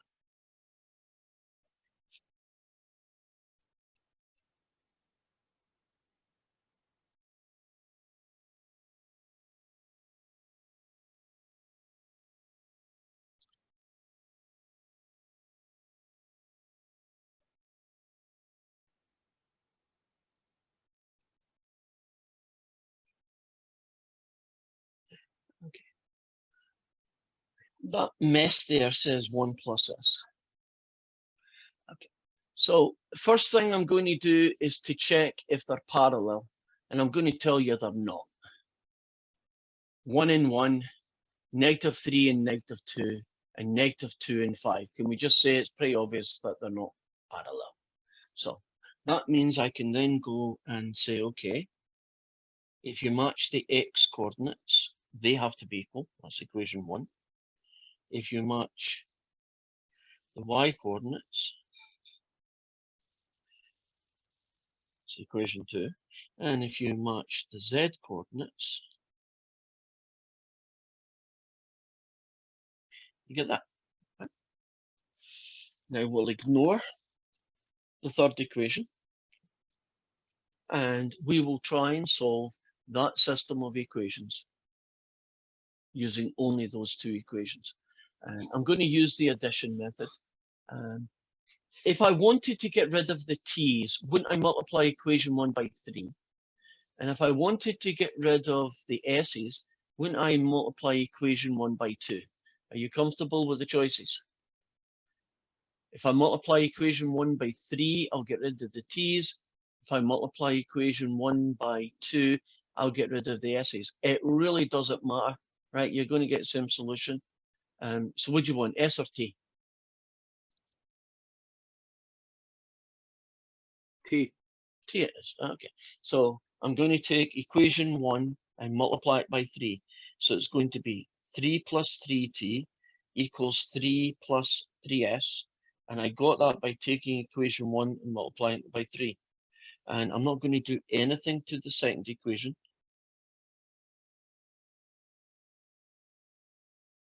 And now I'm going to add the equations together. Well, when you add 3 and 2 together, you get 5. When you add these together, they kill each other off. When you add 3 and 3 together, you get 6. And when you add these two together, you get S. If I then subtract 6 from both sides, would you agree I now know part of the solution, right? I know S is -1. I'm now going to put S equals -1 into any of the equations that are up there, and that will allow me to get T. So I'm going to pick the top one. So I'm going to put it into 1 plus T is equal to 1 plus S. So 1 plus T is going to be 1 plus -1. So 1 plus T is equal to 0.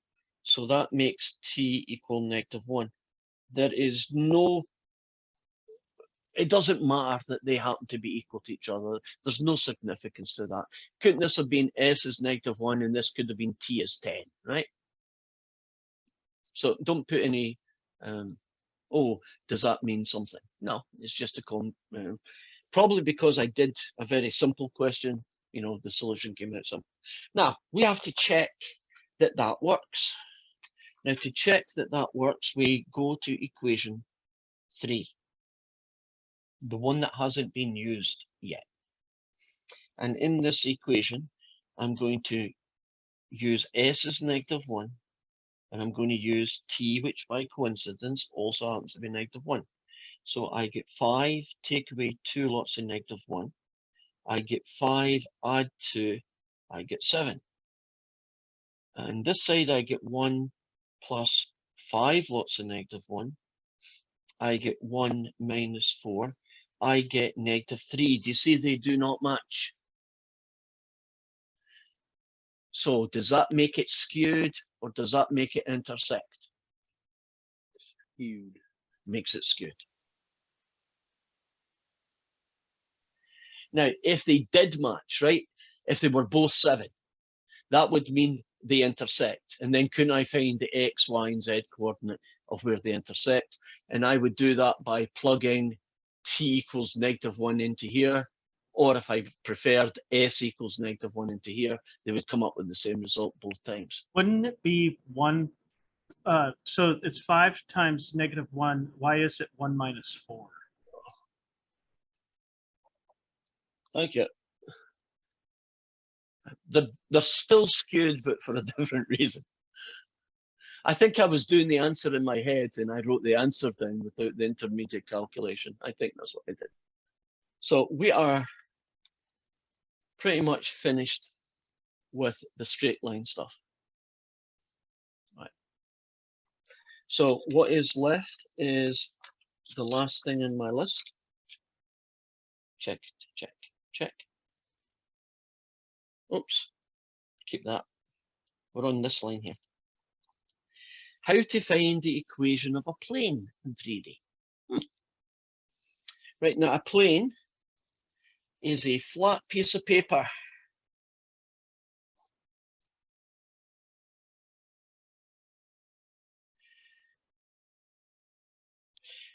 Now it's an infinite flat piece of paper, right? It's not a rectangle, but we try and represent it that way. Can you see the equation of a plane here would be like something going like this at an angle. Now, in general, every plane has an equation that looks something like this. Kx plus Lm, too tired.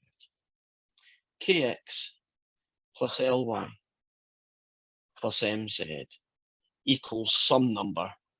So this is a constant. So I'm just pretending it's 42, but it could be 0, could be 73, right? That's the basic format for the equation of a plane in 3D space. So I'm going to show you a random equation in GeoBra. to show you what that would look like.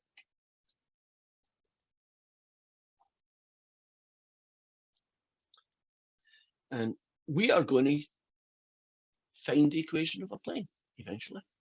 Right. If I type in 2x plus 5y minus 3z equals 10. Can you see the equation of a plane? You see it's that blue line? See it? So 2x plus 5y minus 3z equals a number. The equation of a plane, they all have that format. In some of them, there might not be a z component, or there might not be an x component.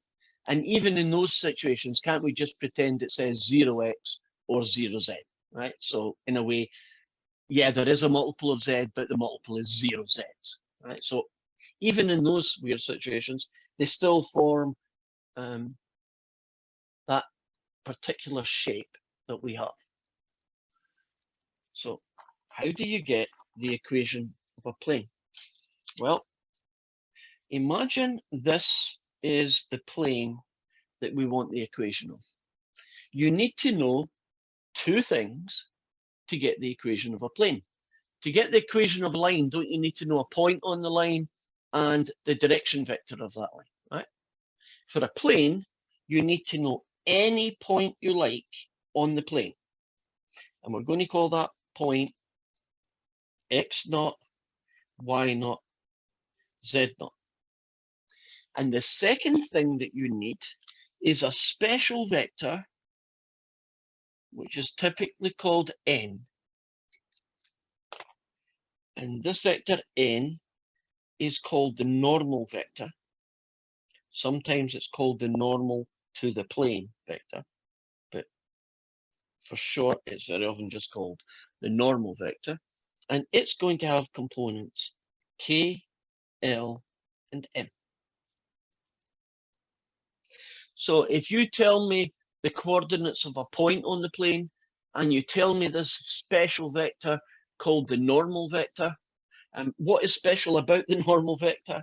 Well, if I draw some lines on the plane, the normal vector has a property that it's perpendicular to any line on the plane. So if you imagine you had a piece of paper, wouldn't the normal be this green line here? My hand out the way. Green. Can you imagine what that would look like? So let me do a cardboard version. Okay. Here is a plane in 3D, right? I'm beveling it. That green pen is the normal. Can you see it at right angles to the plane? Right. That's the guy you typically need to find, because once you know both those pieces, here is the equation of the plane. It is k times x plus l times y plus m times z equals, and you see that placeholder that I've said is a number 42? You get that number by doing this. K times x naught plus L times y naught plus m times z naught. So here is your equation, your formula to find the equation of a line.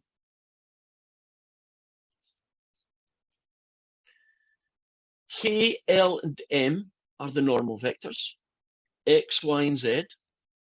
And then over here, K, L, and m, and x naught, y naught, z naught. Won't this be a number? Because won't k and x naught, l and y naught, and m and z naught be numbers? Are we good? Now, I'm going to jump right in and give you a question. Suppose I want to find the equation of the plane that passes through this point, and the normal vector is 1, -3, 7. So I'm telling you the point on the plane, I'm telling you the normal vector. Think of this guy as k, l, and m, and think of the point as being x naught, y naught, z naught. Then the equation of the plane would be 1 times x take away 3 times y plus 7 times z equals 1 times 3 plus -3 times -1 plus 7 times 2. And so it's going to be x take away 3y plus 7z equals 3, another 3, 6, another 14, 20. And here is your first equation of that plane. Are we good? If I tell you the point and I tell you the normal, you can get the equation of that plane. Let me prove to you that that actually works, right? Let me show you, because I don't always get a chance to do this, where this equation came from. So let's just suppose this is the plane that we were talking about, and here is the point x naught, y naught, and z naught, right? That's this guy here. And here is the normal,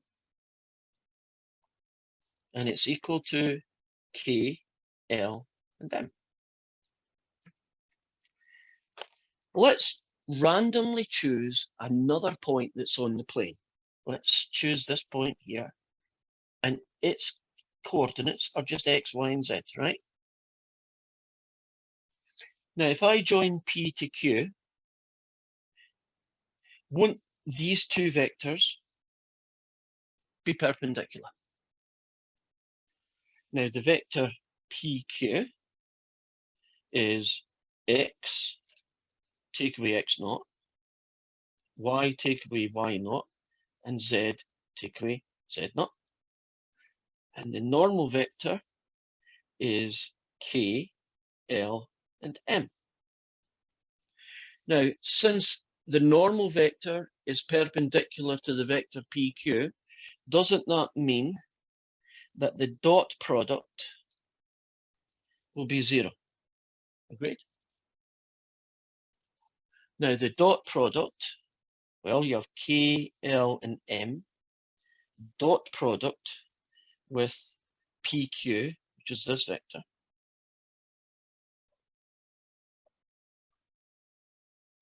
you get, oh, equals 0. You get k times this guy plus l times this guy plus m times this guy equals 0. And that becomes kx take away kx naught, ly take away ly naught, and mz take away mz naught equals 0. And if I add that to both sides, that to both sides, and that to both sides, we get kx plus ly plus mz is equal to kx naught ly naught plus mz naught. Have I convinced you that this equation works? So your question is going, or most of your questions are going to be, find the equation of a plane. Right? So I could now go hunting for some questions. Let's see. Go away. Right. So our first question is going to be another straightforward one. This is a version of question 17. And it wants the equation of a plane that passes through the point 9, 8, 6 and has a normal vector 9, 3, 8. Now, that's me interpreting the question. This is what it looks like in WebAssign. Find the equation of the plane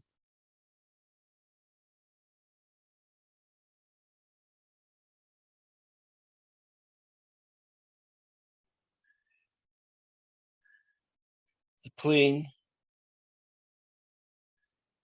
through the point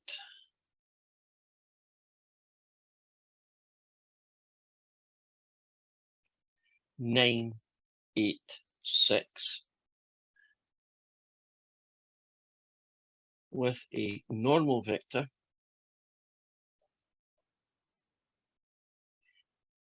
nine I plus 3j plus 8k.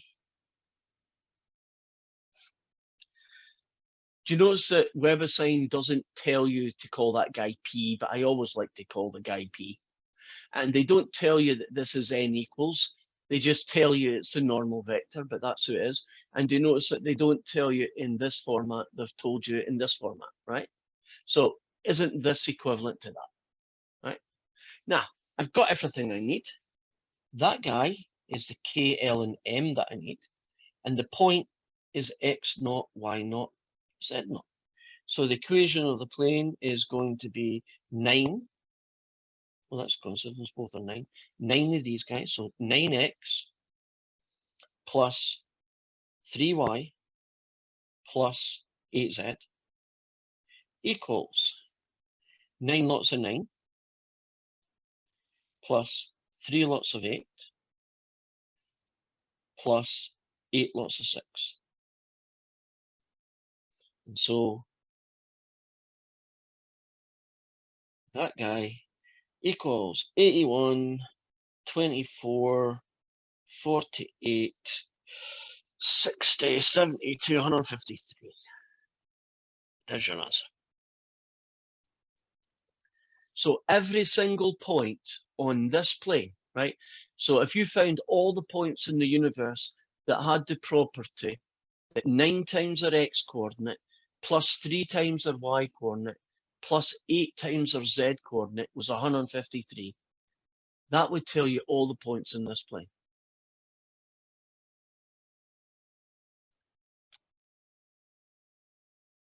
Are we good? Right. Let's show you what those variations on a theme look like in WebAssign. So are you looking at question 17 right now? Yes? No? Thumbs up, we're good. Right, I made that a little bit bigger maybe. Don't know how big your screens are. There, too big. Okay.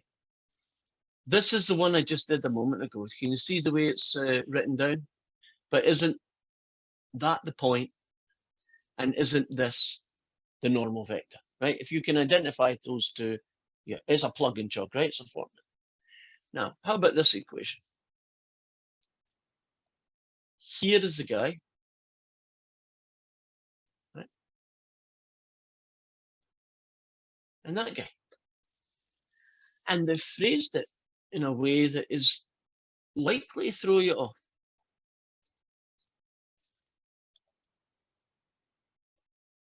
Isn't that guy your normal vector? Because isn't your plane always perpendicular to the normal? So if it's perpendicular to that guy, it's normal. So here is your point. This guy is your normal. Now this one's a little bit different. Here is the point, and this guy is sneaky. So I'm just going to write him down and talk a little bit about how to find the normal when the information they give you is not as clear cut as the other ones were. So, and I'm coming back to that question, but let's show you an easier version. If I give you the equation of a plane, that guy, you should be able to suck out the normal vector. What would the normal vector for this plane be?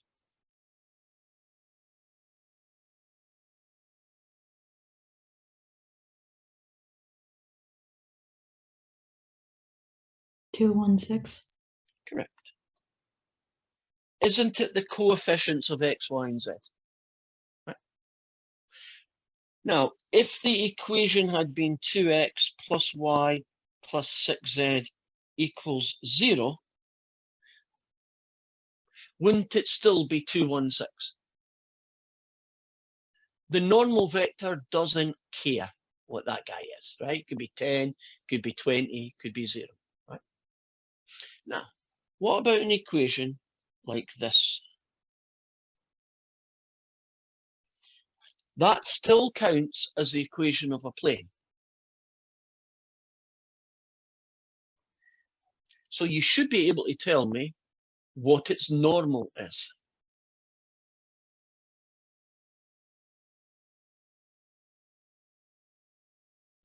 What is the normal for this plane? 4, 0, -3. Why did she put 0 there? Natalie, why did you put 0 in the y position? It's the right thing to do, it's correct. Kind of like the homeworks on the last one, the I, J, and K ones. If they leave it blank, it's just a 0.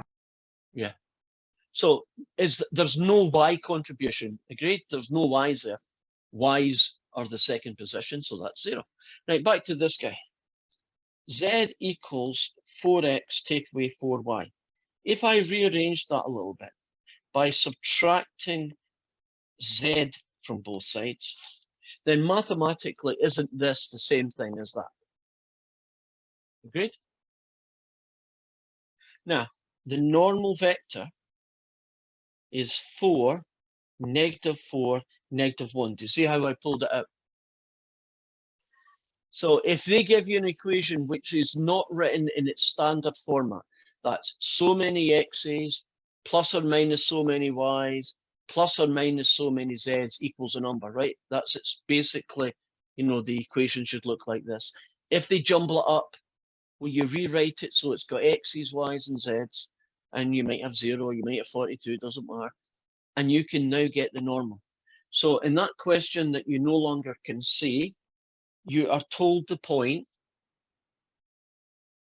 and you are also told that it's parallel to this line. And I rearranged this line to be 4x take away 4y take away z equals 0. And now I can tell you what the normal to this line is. It's 4, -4, -1. Right, 1. If my line is parallel to this guy, shouldn't my normal be the same as that normal? Does that make sense?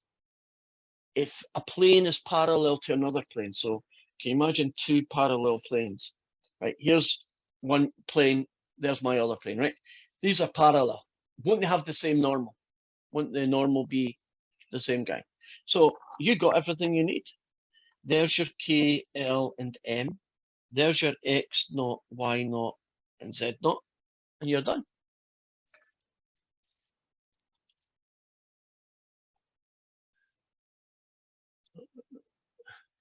So let's work on some more find the equation of a plane. How about this one? This one is similar to question 21.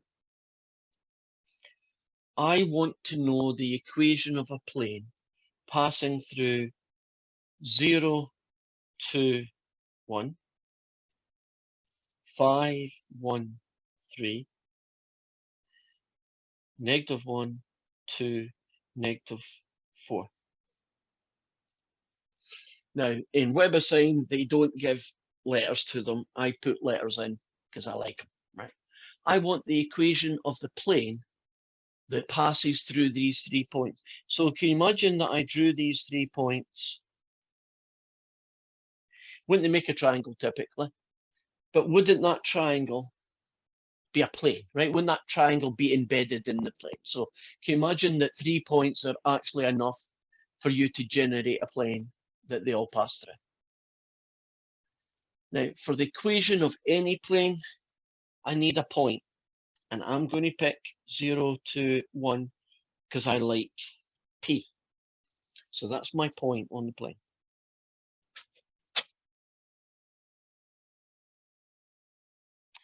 could I have chosen Q or R?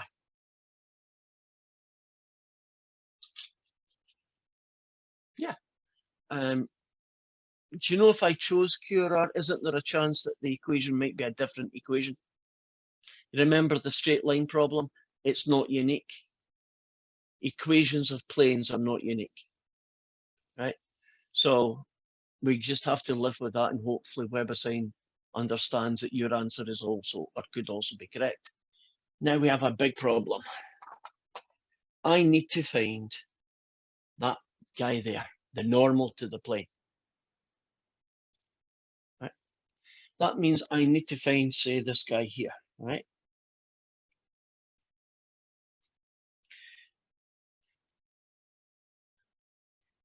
And I'll give you a big clue. We're going to use cross products. So to find the vector that's the normal, don't we need a vector that's perpendicular to PQ and to PR?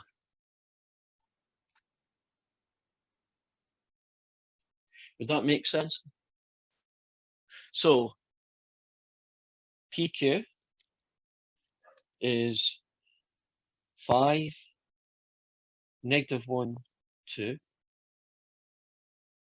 PR is -1, 0, -5. Now, could I have decided to use Q instead? Well, if I'm going to use Q, wouldn't I find QP and QR and do their cross product? Or I could have used R, which would have been what? RQ and RP, and do their cross product. And each one of them might generate a slightly different answer. And by the way, all the answers will be parallel to each other, but they might use different numbers, which just adds to the fact that they are not going to be necessarily unique. So the normal vector is the cross product of those two guys.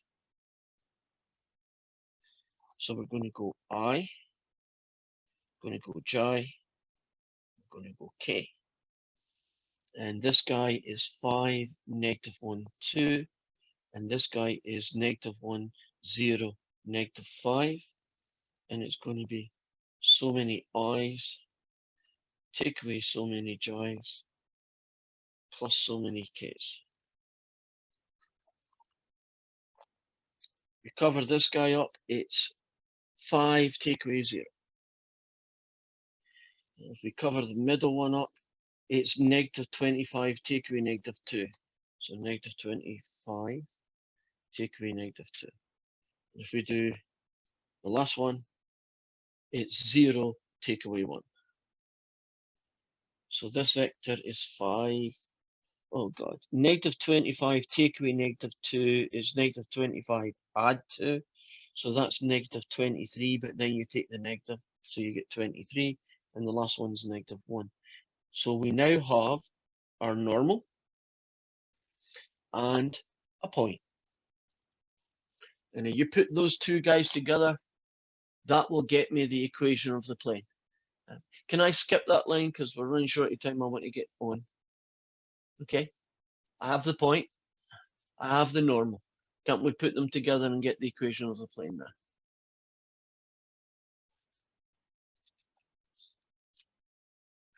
So question 21 and 22 are similar, right? Here are 3 points.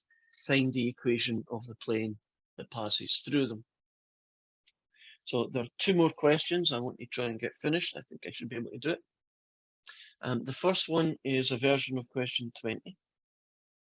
And we're being asked to find the equation of a plane that contains the line x equals 3 plus t, y equals 4 minus t, and z is equal to 5 take away 3t, and it's parallel to the plane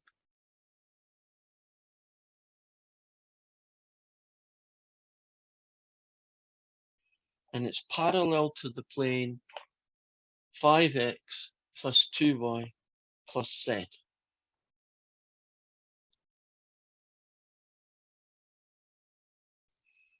Now, if I try and put this together, can you imagine that the plane we want is this guy here?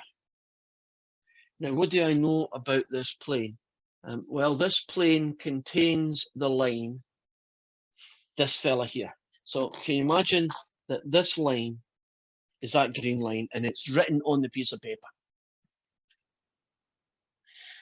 And the next piece of information they give me is that it's parallel to some other plane away up here. And there's a number there. This plane has a normal.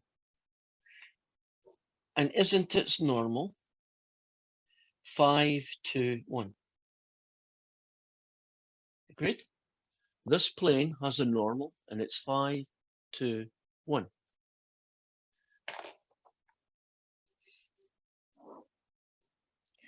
Then won't this plane, since it's parallel to that one, can't it also have a normal 5 to 1? Right. If two planes are parallel, don't they have the same normal? So I'm halfway there, don't I now know the normal for my plane? I'm missing a point. Any point on the line will do. And what have they told us? This line is on the plane.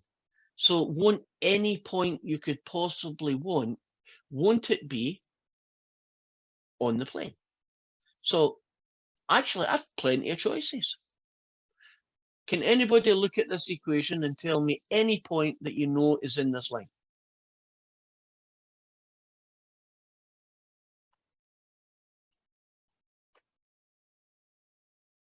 Any point at all. You've got an infinite number of choices.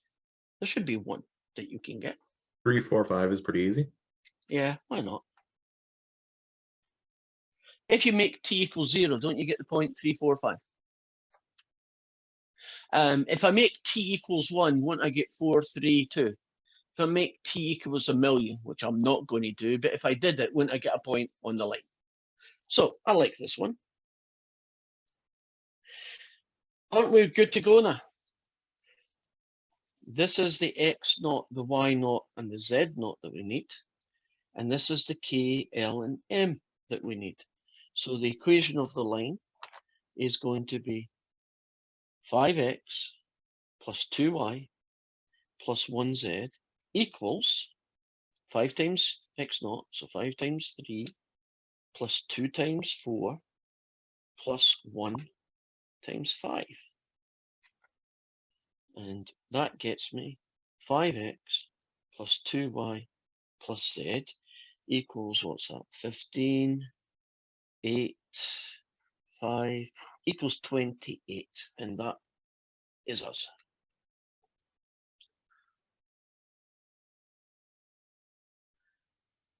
How are we doing? We still here?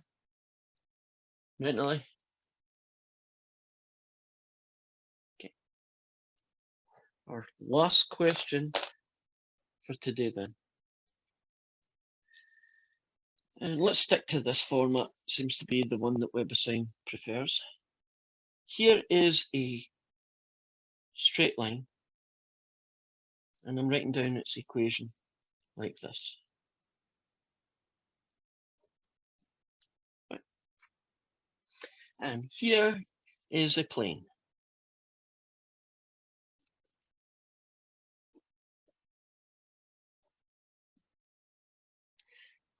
If you imagine this is the plane, and this guy is the straight line.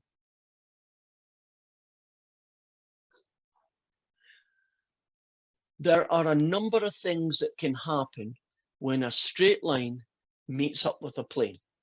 One of them is this. Couldn't the straight line intersect the plane? And if it does, won't it be a unique point? Right? There's only one place on the plane is going to poke a hole. There are two more possibilities. Couldn't the line be parallel to the plane? So can you imagine the line flying above the plane like an aircraft flying above the ground? Never, ever intersecting, right? That could happen. And there is a third possibility.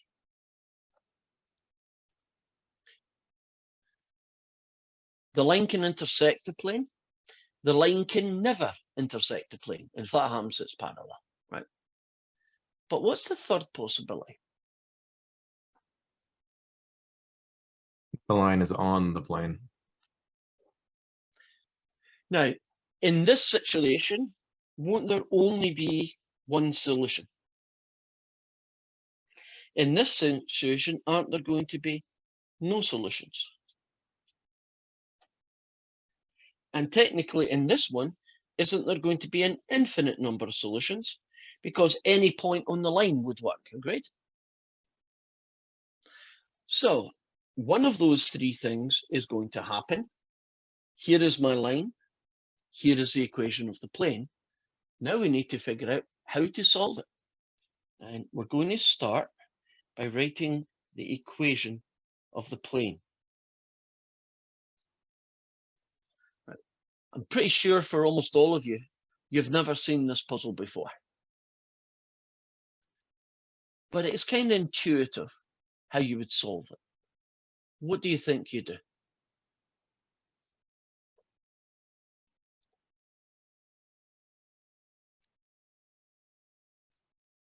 You got this information and that information. How do you put them together in some meaningful way?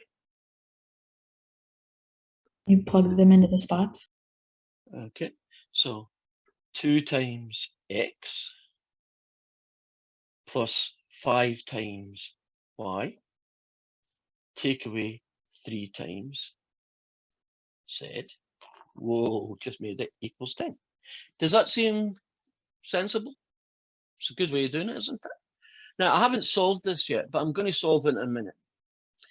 If I end up with t equals 5 or 7/9, right, then that means there's one solution and I'll find it.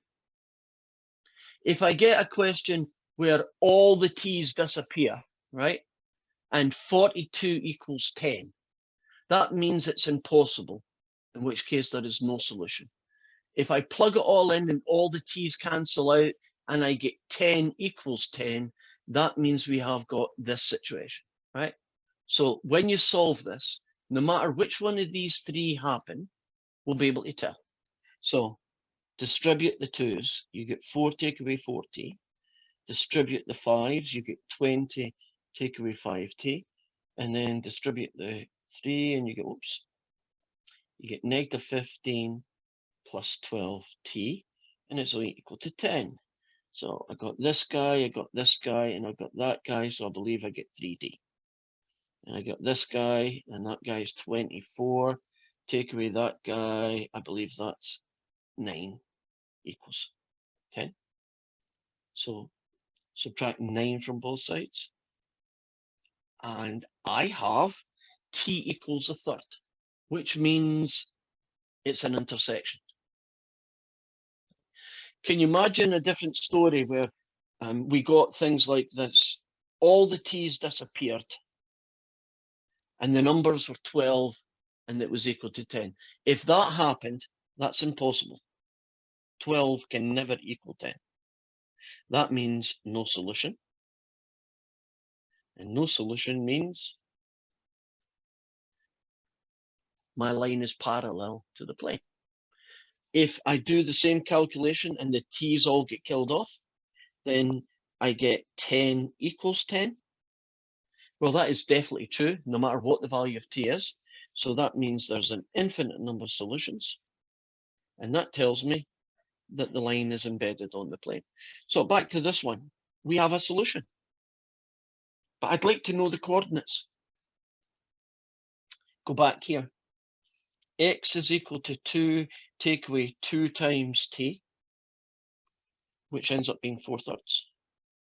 Y is 4 take away t, so that's 4 take away a third, which is what, 3 2/3, that's 11/3. And Z is 5 take away 4 times a third, that's 15 take away 4, which is 11/3.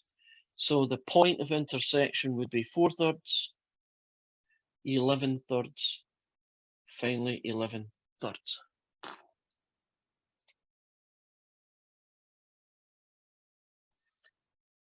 Whew, that was a lot of work today, but we got there. Right, so have a nice weekend. I think I've already mentioned it, but I won't mention it again. Online test 2 will be available probably about 1 o'clock or thereabouts on Friday. And you have until midnight Sunday to do online test 2 and homework 2. So I'm going to hang about for any questions. If you don't have any, then bye-bye.